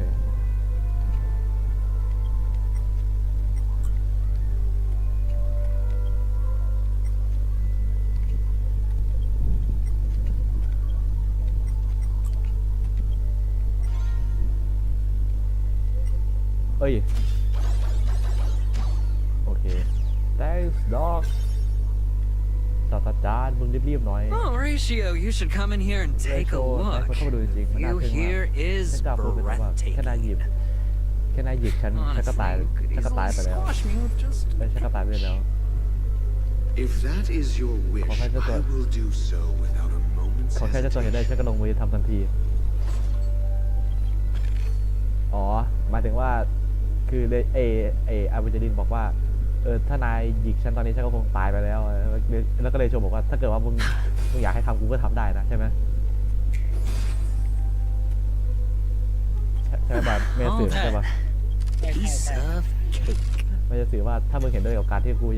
จะหยิกมึงอะแล้วก็ให้มึงตายจริงๆถ้าว่ามึงอยากได้กูก็ทำให้ได้นะ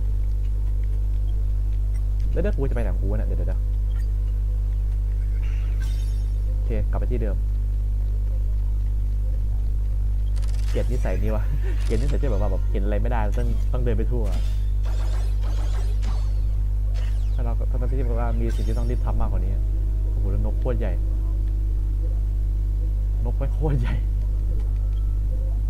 โอเคต่อเจ็กซอหยิบขึ้นมาโอเคหมุนไงวะกดได้หมุนนะกด X อ๋อผิดทาง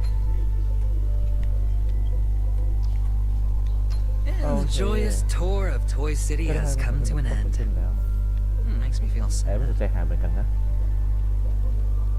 Penacony isn't แต่ all เอง bad, ไม่ได้แยกไป right? เซลล์หมดว่าไหม I'll use this interesting experience as a talking point at the poker เรื่อง table. ชวนคุณบนโต๊ะไพ่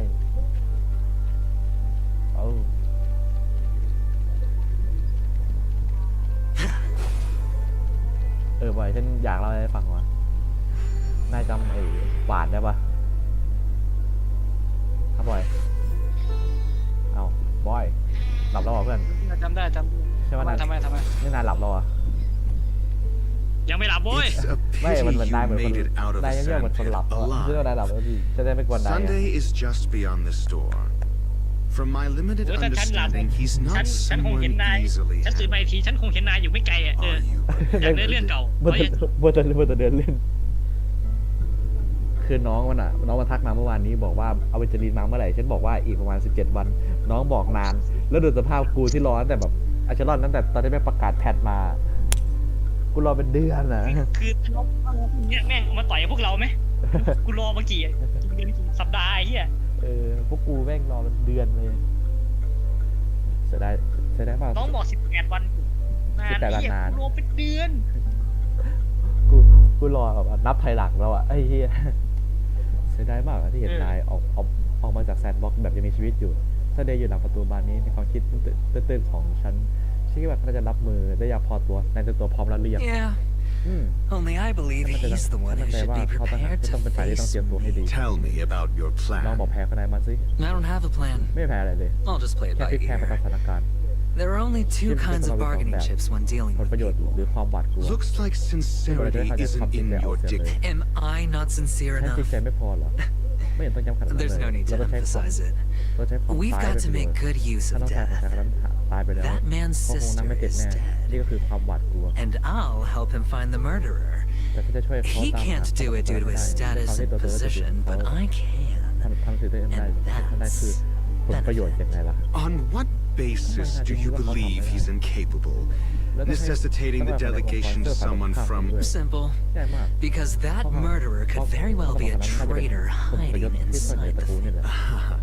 เพราะฉะนั้นกล่าวหานี่คือ Galaxy Ranger Do you... That was just an ไม่ excuse, ใช่ข้อ good อ้าง doctor. ศาสตราจารย์ There's something wrong with that woman. We need someone who can keep her in check. เธอไว้ It's better to minimize the variables outside our control while we execute our plans. Moreover, I need to know her identity. If I'm lucky, ไม่ได้ว่าเธอเป็นใคร she could be an important pawn. เธอต้องเป็นหมากตัวสำคัญแน่ And it's good to have more helpful friends when dealing with this นั่นก็ยิ่งดี matter. มากเท่านั้น But honestly, the murder case is likely unrelated to her. I believe my ต้อง standpoint. มี There's อะไร a เกิดขึ้นในตระ rat กูล in the แน่นี่คือ family. สเตย์ของ Otherwise, why would Mr. Sunday arrange a private ไม่ใช่ meeting การ with สอบสวน us? แต่เป็นการเจรจารับ We'll see. คอยดูเถอะ Using Robin's ใช้ death การ as a ผ่านอาวุธ bargaining มาเป็น chip, ต่อรองและจะ I'll เอา win เอก back ภาพ my กับพลัง freedom มาให้ตัวเอง and power. ถ้าจะได้รู้รักความฝันและ In the ความ end, ตายที่ยิ่งสุดได้ I'll ruin. If the chance of winning is just การ beyond ทำ this ทำโอกา door, สชัยชนะ even if that chance is close to zero, ให้ well, ความมั่นใจ เดี๋ยวฉันมา you can't win if you don't โอ play. เคเพื่อนมันก็เป็นหัวใจดังเด่นไม่ใช่เหรอ Ah, the charming ได้ audacity. เจ้านักพนัน To think 3 chips are enough. โดยเจตที่แค่สากล All ถ้า or ไม่กินเรียบ nothing. ก็กลับบ้านมือเปล่า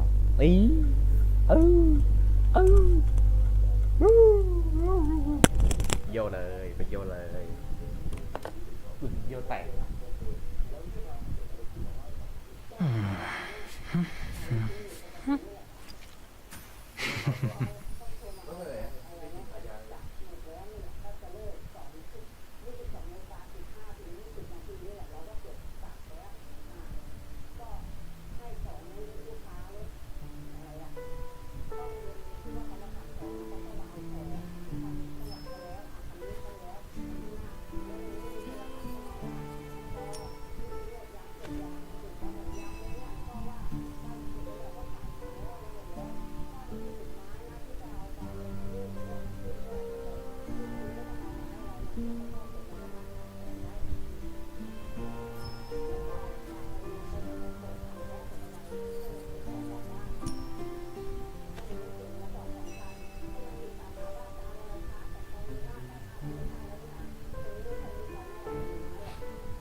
ได้เก็บกล่องเลย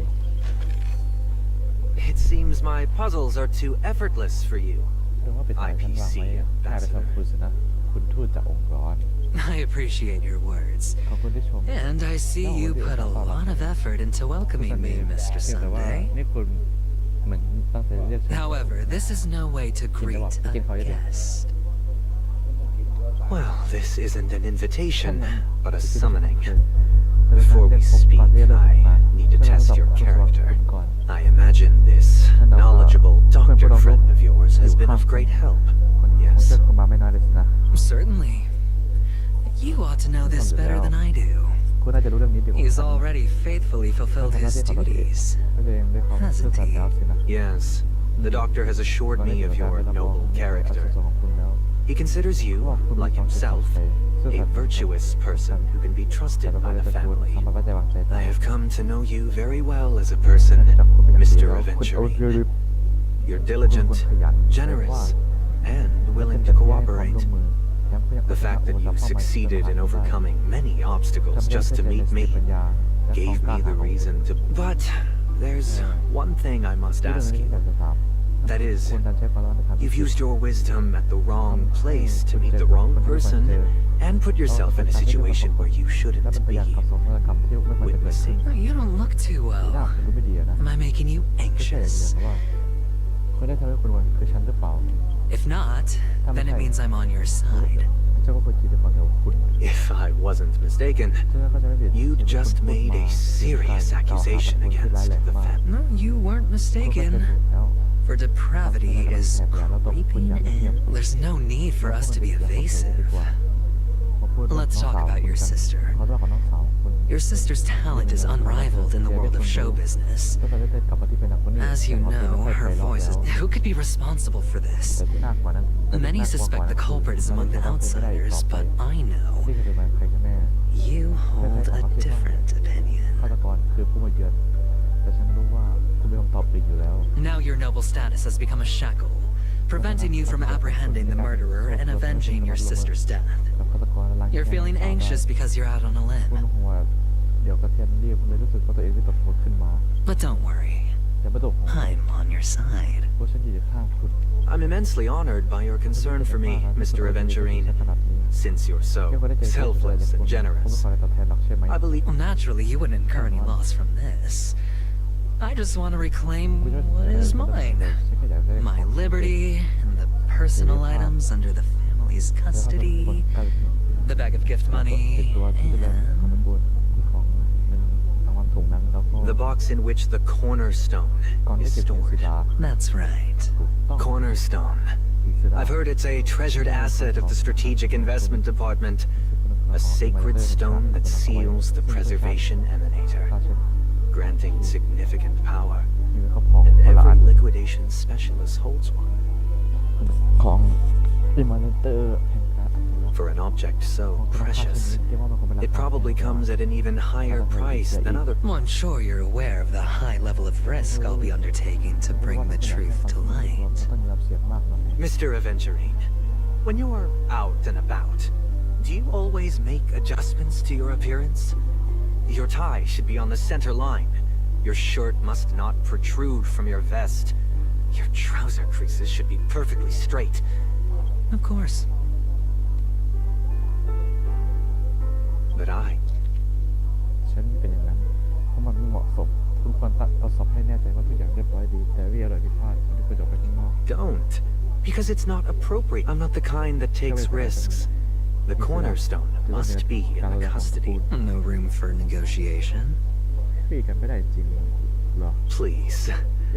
Don't let me... Sure. The gift money is good enough. I suppose you wouldn't mind that. After all, a merchant can't function without a bargaining chip. You compromised quicker than I thought.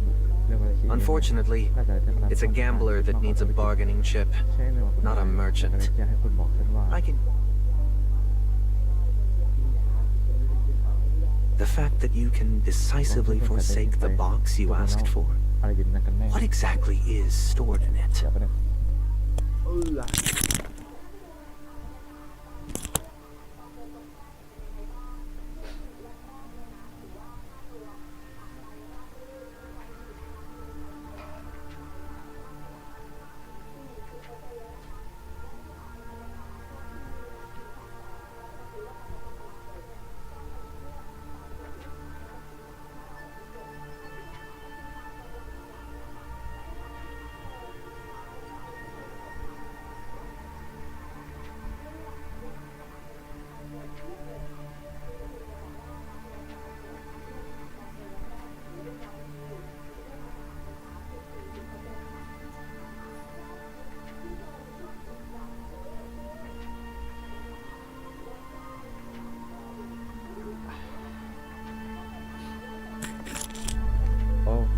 cross ก่อนที่คนจะทิ้งไปจบลงแล้วมันมีอะไรอยู่ข้างในกันแน่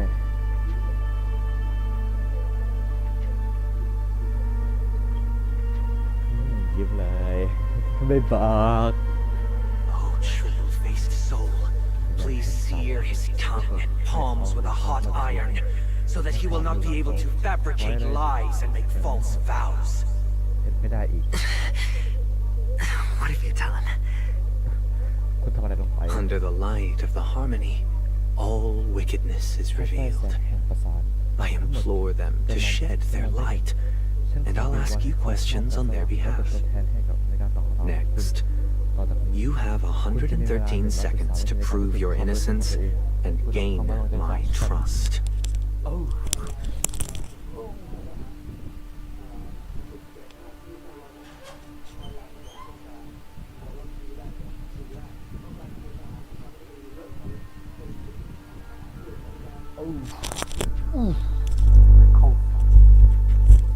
Ooga.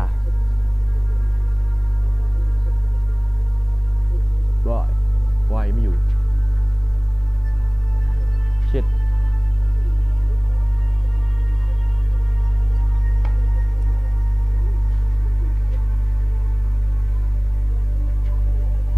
อ้าวถึงแล้วนี่หว่า เอ้ย of course เนี่ยมันไอ้นี่แล้วใช่ไหมมันฉันจะเป่าคาถา ถูกต้อง โอเคแกจะไม่สามารถโกหกฉันได้อะนะประเด็นนะโอเคเลโชมันมองแล้ววะมีเวลา113 วินาทีในการพิสูจน์ความบริสุทธิ์ของตัวเองเพื่อได้รับความไว้วางใจจากฉัน And if I refuse to answer, ฉันปฏิเสธที่จะตอบคำถามล่ะ You can try, งั้นก็ลองดูแล้วกัน and we'll see if ว่า the ประธาน harmony จะปฏิเส rejects ธคุณ you. หรือเปล่าเอาละวะโดนเล่นคืนแล้ววะ Question: ข้อ Do ถาม you ว่า own a คุณ cornerstone? มีหินศิลาใช่หรือไม่ yes. ใช่ What a simple answer. ตอนได้กระชับดี You too understand that idle chatter leads only to มีแต่ poverty. เสีย Did you hand over the cornerstone to the family คุณ when มอบ you หินศิลาให้ entered กับตระกูลใช่ Paniconi? หรือไม่ Yes. ใช่ Does the cornerstone you หินศิลา handed ที่คุ over ณมอ to บ the ให้กับตระกู family ลเป็น belong ของ to คุณ you? ใช่หรือไม่ Yes. ใช่ Is your ตอนนี้ cornerstone หิน in ศิลา this ของคุณ room อยู่ right ในห้อง now? นี้ใช่หรือไม่ Yes. ใช่ Is your memory free from any ห้อง kind ที่ of คุณไม่ได้ถู tampering ก or ดัดแปลง deletion, หรือลบทิ้งได้กับวิธี encompassing but not restricted to the techniques of the Garden of Recollection? ใช่หรือไม่ Yes. ใช่ Are you an คุณมาจาก Avgin เผ่า from พันธุ์ Sigonia? แห่งซิงโกเนียใช่หรือไม่ Yes. ใช่ You เรื่อง even นี้คุณ know รู้ด้วยเหรอ about that? Do the Avgins have any ability to read, tamper with, or manipulate one's own or another's mind? ฮะไม่มีความสามารถในการอ่านดัดแปลงและจัดการความคิดของตัวเอง และคนอื่นใช่หรือไม่ No. ไม่มีนะ Does it matter? ว่าแต่เกี่ยวข้องอะไรกันล่ะ Do you love your คุณ family more รัก than คนในครอบครัว yourself? มากกว่าตัวเองหรือเปล่า Yes. ใช่ All the Avgins were killed in a massacre. ทุกคนถูก Am I right? ถูกกำจัดในเหตุการณ์สังหารถูกทั้งหมดถูกกำจัดในเหตุการณ์สังหารหมู่ใช่หรือไม่ No. ไม่ใช่ Are you your คุณก็ clan's พูดว่า sole เป็นคนในเผ่า survivor? พันธุ์ใช่หรือเปล่า Perhaps. ก็คงอย่างนั้น Do you hate and wish to destroy this world with your own hands? I don't know. ฉันก็ไม่รู้เหมือนกัน Interesting. น่าสนใจดี Now, the final question. Can you swear that at this very moment, the Aventurine stone is safe and sound in this box? เสียงคนเล่น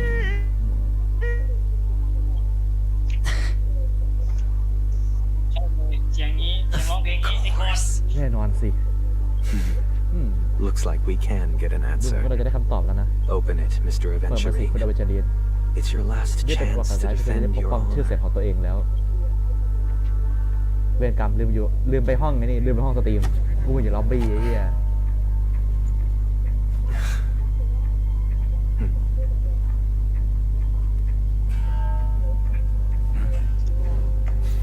เอาไอ้เหี้ยดร.เลยโชว์หันดูเชิญ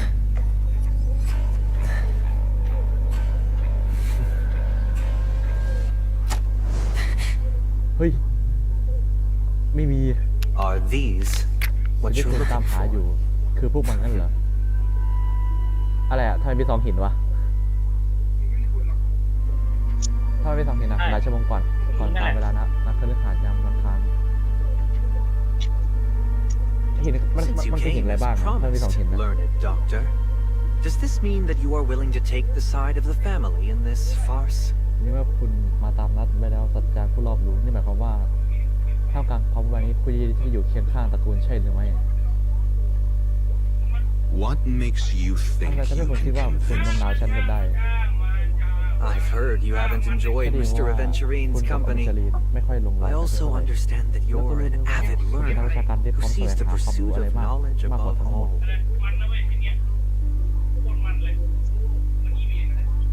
In that case, you ought to realize that a competent scholar knows their position มันใช่ไหม and wouldn't forsake more vital matters for the sake of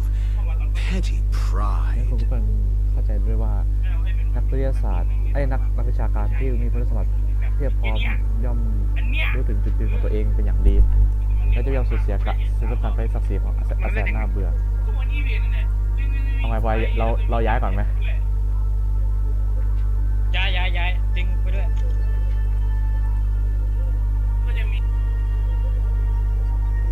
ถ้ามันมากูต้องปิดไมค์มันนั่นเปล่าเนี่ยใช่ไหมต้องเบรกไมค์ก่อนแล้วค่อยบอกก่อนว่าเดี๋ยวพวกกูเล่นจบกันก่อนเดี๋ยวค่อยมาคุยงั้นคุณรู้ ไม่เบรกด้วยไรยาวคุณต้องเข้าใจได้ว่านักวิชาการที่คุณเป็นสมาชิกของผมจะเจ้ารู้จุดยืนของตัวเองอย่างดีจะเสียสิ่งสำคัญไปเพื่อเพียงเพราะศักดิ์ศรีที่แสนน่าเบื่อ If you agree to ถ้าคุณ assist สม the ควรที่จะช่วยเหลือ family, ตระกูล I'll share จะย our กผลการ research วิจัยเกี่ยวกับ findings ส on เตล the ล์ทั้ง Stellaron. หมดให้คุณ You ซึ่ must งคุณ be จะรู้ quite ดีว่าน aware อกจากตระ that, กูลแล้ว besides the ไม่มีใคร family, ที่จะแบ่งปันความ no รู้แบ other บนี้แน่น faction อน is willing to share. Cut to the ให้เรา chase. พูดหน่อยสิว่า What do you อยาก need จะทำอะไร from บ้าง me? I need Mr. Aventurine's comprehensive plan. Haven't พ you วกคุณไม่ได้ยึด confiscated จิ his นตนาของเขาไว้แล้ว cornerstone? เหรอ You can't expect a featherless bird to take flight. But I've also heard the 10 elites in the strategic investment department have เย united, อะมาก progressing together in the interests of the หน้าเลยขนาด IPC. ร่วมไปด้วยกันเพื่อหวังผลประโยชน์ขององค์กร10 คนหัวใจหินโอเค You'll have to speak more clearly than that. The cornerstone, which Mr. Aventurine surrendered. You question whether he would entrust you with someone else's cornerstone. The 10 stone hearts aren't as united. But you know that he's a crazed gambler. The more vocal he is about it, the more cautious I must be. อุ้ย I never imagined someone would share his way of ทางที่ thinking. ดี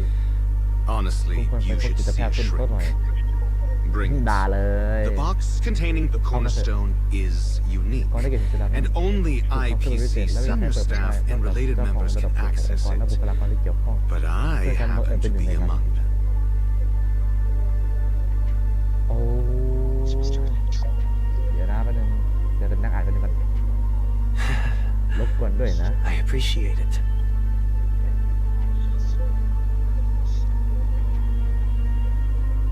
เดี๋ยวเขาไปไว้ก่อนคือเรโชมันเรียกว่าหักหลังได้ปะเหลี่ยมใส่ได้ไหมใช่ปะกูเข้าใจถูกใช่ไหมบอย แค่เหลี่ยมก็พอ ก็ แค่ คือ เหลี่ยมใช่ ก็คือที่อเวนเจอรีนตอนตอบคำถามกับซันเดย์แล้วมั่นใจว่ากล่องแล้วมั่นใจว่าหินศิลาที่อยู่ข้างในจะปลอดภัยเพราะว่ากล่องนั้นน่ะน่าจะไม่มีใครเปิดได้แค่มันกับดรเรโชที่อยู่หน้าที่แห่งนี้แต่ว่าอเวนเจอรีนก็ไม่คิดว่าดรเรโชจะไปเปิดให้ซันเดย์เพื่อที่จะเอาข้อมูลใช่ไหม Unfortunately, your guess is น่าเสียดาย correct. แต่คนเดาถูกแล้วแหละแล้วนี่ของใครอ่ะ ที่เอาเวนเจอรีมันออกมาโทปาร์เอาโทปาร์ก็เป็นหนึ่งใน10หัวใจเหล็กเหรอ10หัวใจหิน10หัวใจหินเหล็กวะใช่แสดงว่าโทปาร์ก็มีร่างอิมานเตอร์ดิถ้านางจะเปิดอะ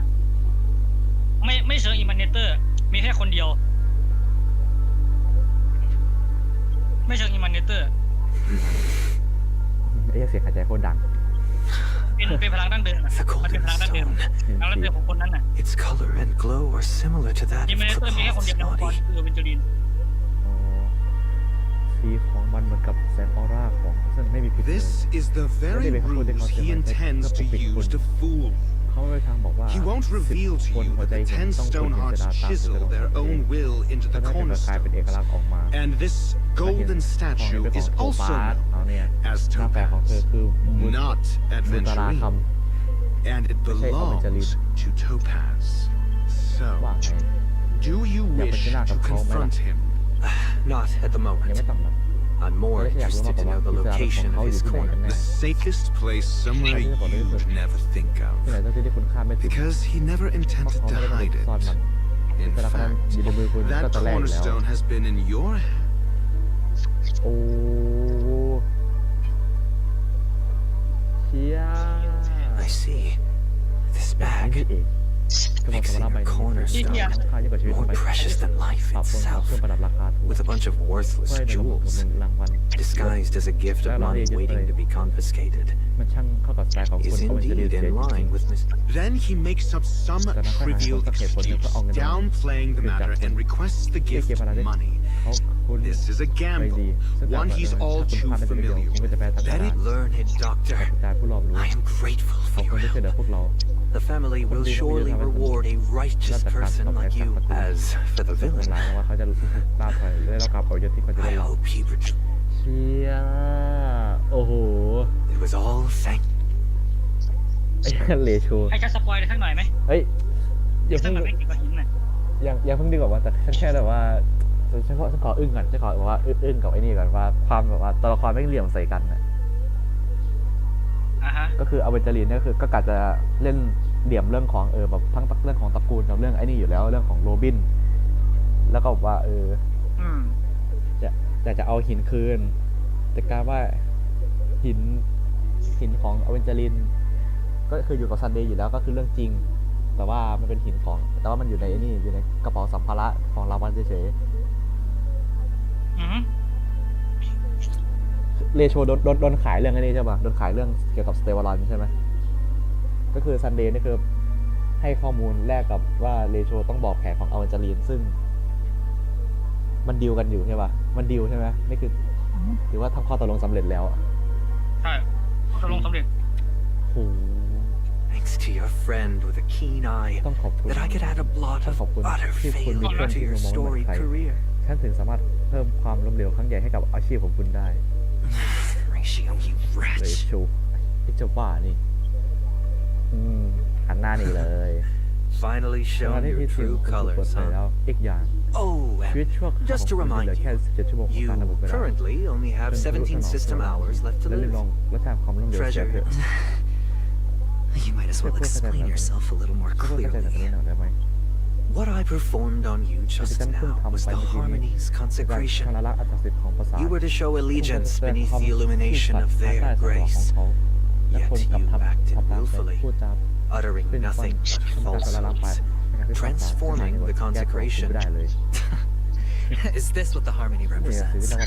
But is it built upon constraint and coercion? You misunderstand, Mr. Aventurine. Punishment is meant for the irreverent, but I have seen your resilient spirit. Throughout these 17 system hours, you will be unable to escape the dreamscape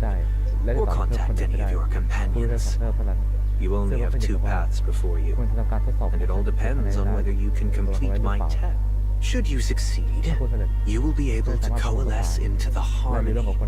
and be with your family. If you fail,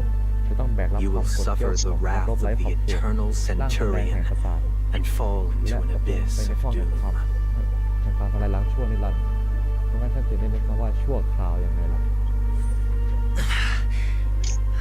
Sounds like I'm gonna end up the the same ตายแต่ either คนว่า way. จะจบของฉันจะเหมือนกันหมดเลยนะ I indeed do need a servant to help me uncover the evil hidden in the family from an external perspective.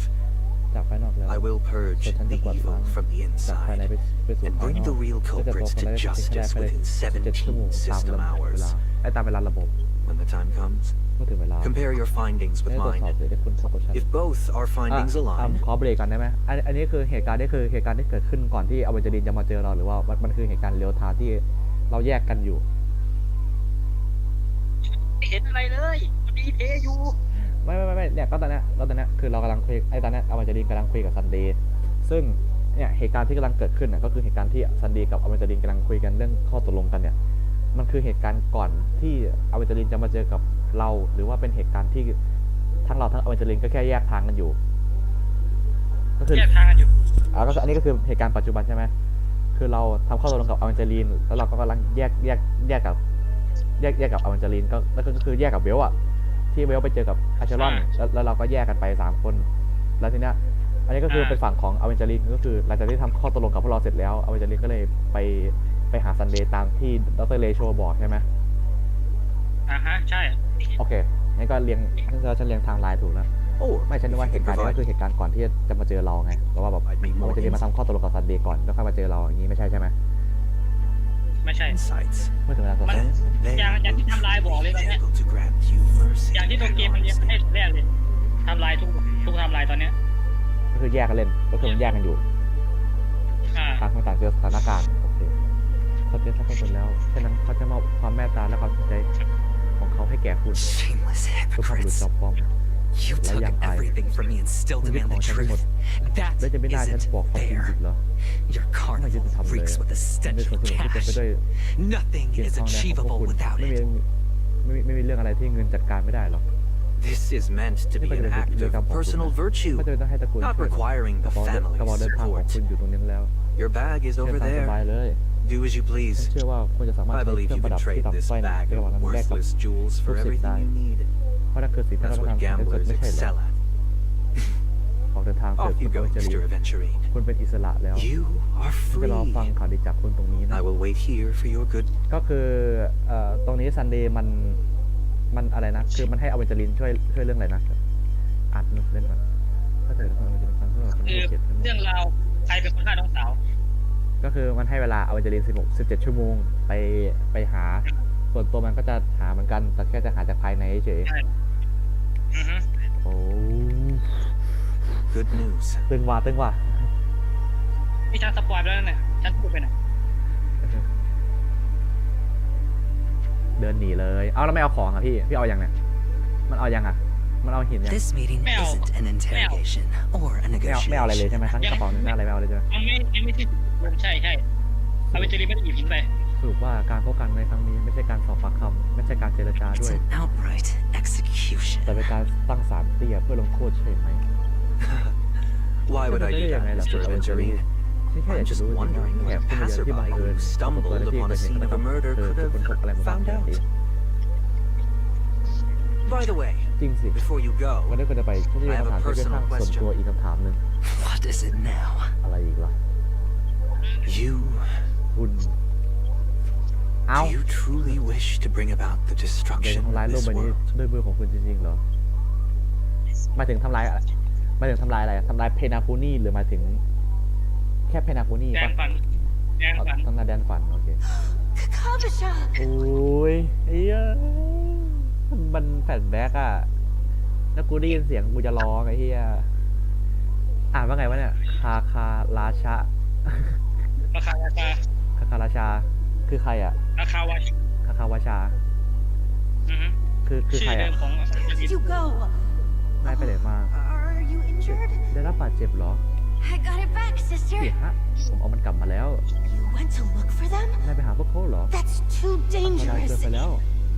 It's แค่สร้อย just คอ a เส้นเดียว necklace. กิน It's ก็ไม่ได้ neither food น้ำก็ nor ไม่ใช่ water. ไม่ We มี can มัน survive แล้วก็ยัง without อยู่ได้ it. But I can't live without you, แต่พี่ little นาย brother. ไม่ได้นะเจ้าน้องชาย Promise me อย่า not เข้าไป to ใกล้ look for ชา those ว catechins มือ again. ปอกเปลือกคืออะไรครับพวกนั้นอีกตกลงไหมคิดคติชาเหรอฉันอ่านถูกปะมันคืออะไรอ่ะ อะไร มันคืออะไรไอเนี่ยที่เอาจะไปหาเนี่ยคติชาป่ะอ่านถูกไหมเนี่ยมือปอกเปลือกอะแต่ฉันรู้มันดีเลยเพื่อนเดี๋ยวฉันถามทิ้งเลยเดี๋ยวจะเล่นต่อ Sister, don't be afraid. ไม่ต้องกลัวไปหรอก The catechins are fools, but I'm smart. โง่จะตายไป I played a ผมฉ game ลาด with มาก them, ถ้า and เล่น I เกมกับพว won. กเขาผมต้องชนะอยู่แล้ว Won? ชนะ What happened เกิดอะไรขึ้น exactly? กันแน่ Tell me. บอกพี่มานะ I made a bet with ผม them. พนันกับพวกเขาว่าระหว่างผมกับนกอยู่ในทะเลทราย2 ตัวใครจะตายก่อน I won. แล้วผมก็ชนะ They suspected me โอ้ of โห cheating, ผมโกง but I ผม didn't. ไม่ได้โกงนะ I won ผม fair ชนะ and อย่างใส square. สะอาดเลย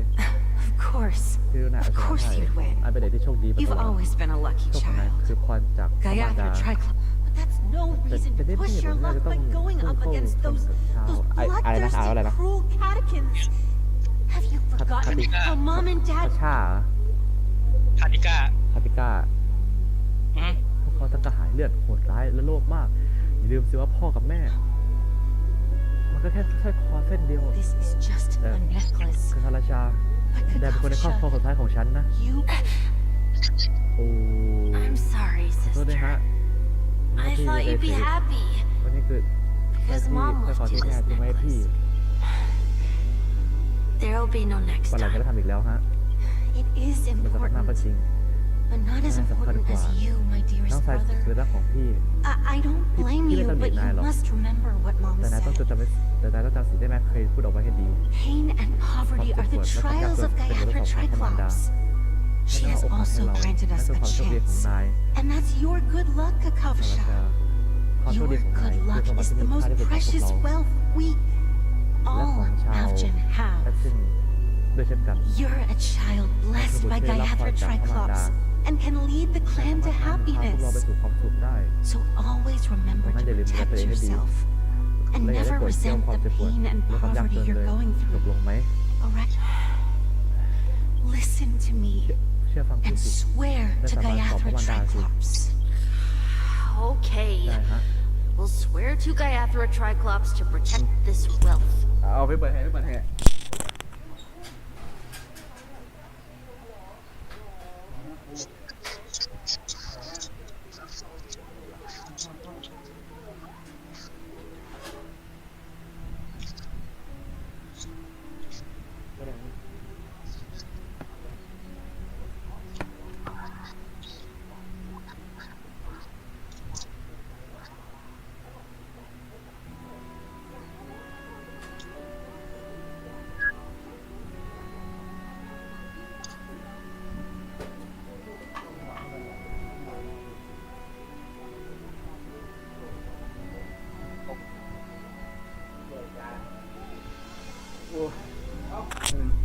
โหลบอยฮัลโหลเพื่อนไอ้เหี้ยในเรื่องกำลังเข้าได้เลยเมื่อกี้ไม่นั่งพออะไรจะไม่กินข้าวไงจดในเรื่องมันกำลังเข้าเลยอ่ะบอยเข้าใจปะแต่ผมขอสาบานต่อเทพมารดาว่าผมจะคอยปกป้องสมบัติชิ้นนี้ตลอดไป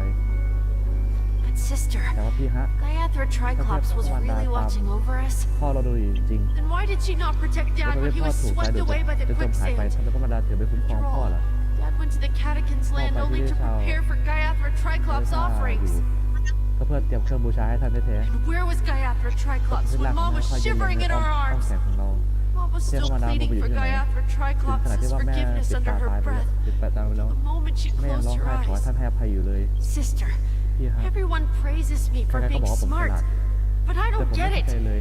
If every rainpour was Gayatha Triclops' forgiveness อ and ภัยโทษ grace, และการพรจากพระมารดา then how bad were our เนี่ยเราทำไป sins? กี่ทีแล้วนะถึงจะตายและเกิดอยู่บนโลกใบนี้แฟลชแบ็กเลยเอาละโอเคอันนี้คือกลับไปเล่นผู้บุกเบิกใช่ไหมเอาเลย of course เนี่ย3 หนอนี่ Excuse me. ขอโทษนะ I can't seem to find any information on this artist in the Iris family archives. The photo you provided also doesn't show แล้วรู any ปภาพที่คน matches. ให้มาก็ไม่ตรงกันเลย Just as I thought. I'd like to ask, what kind of traces do people leave when they enter it? Are you referring to the records when you enter the dream pool? The equipment will monitor physiological indicators such as heart rate, blood oxygen levels, and body temperature in real time. This data will be included in statistics and handed over to the family for the screening of any data anomalies.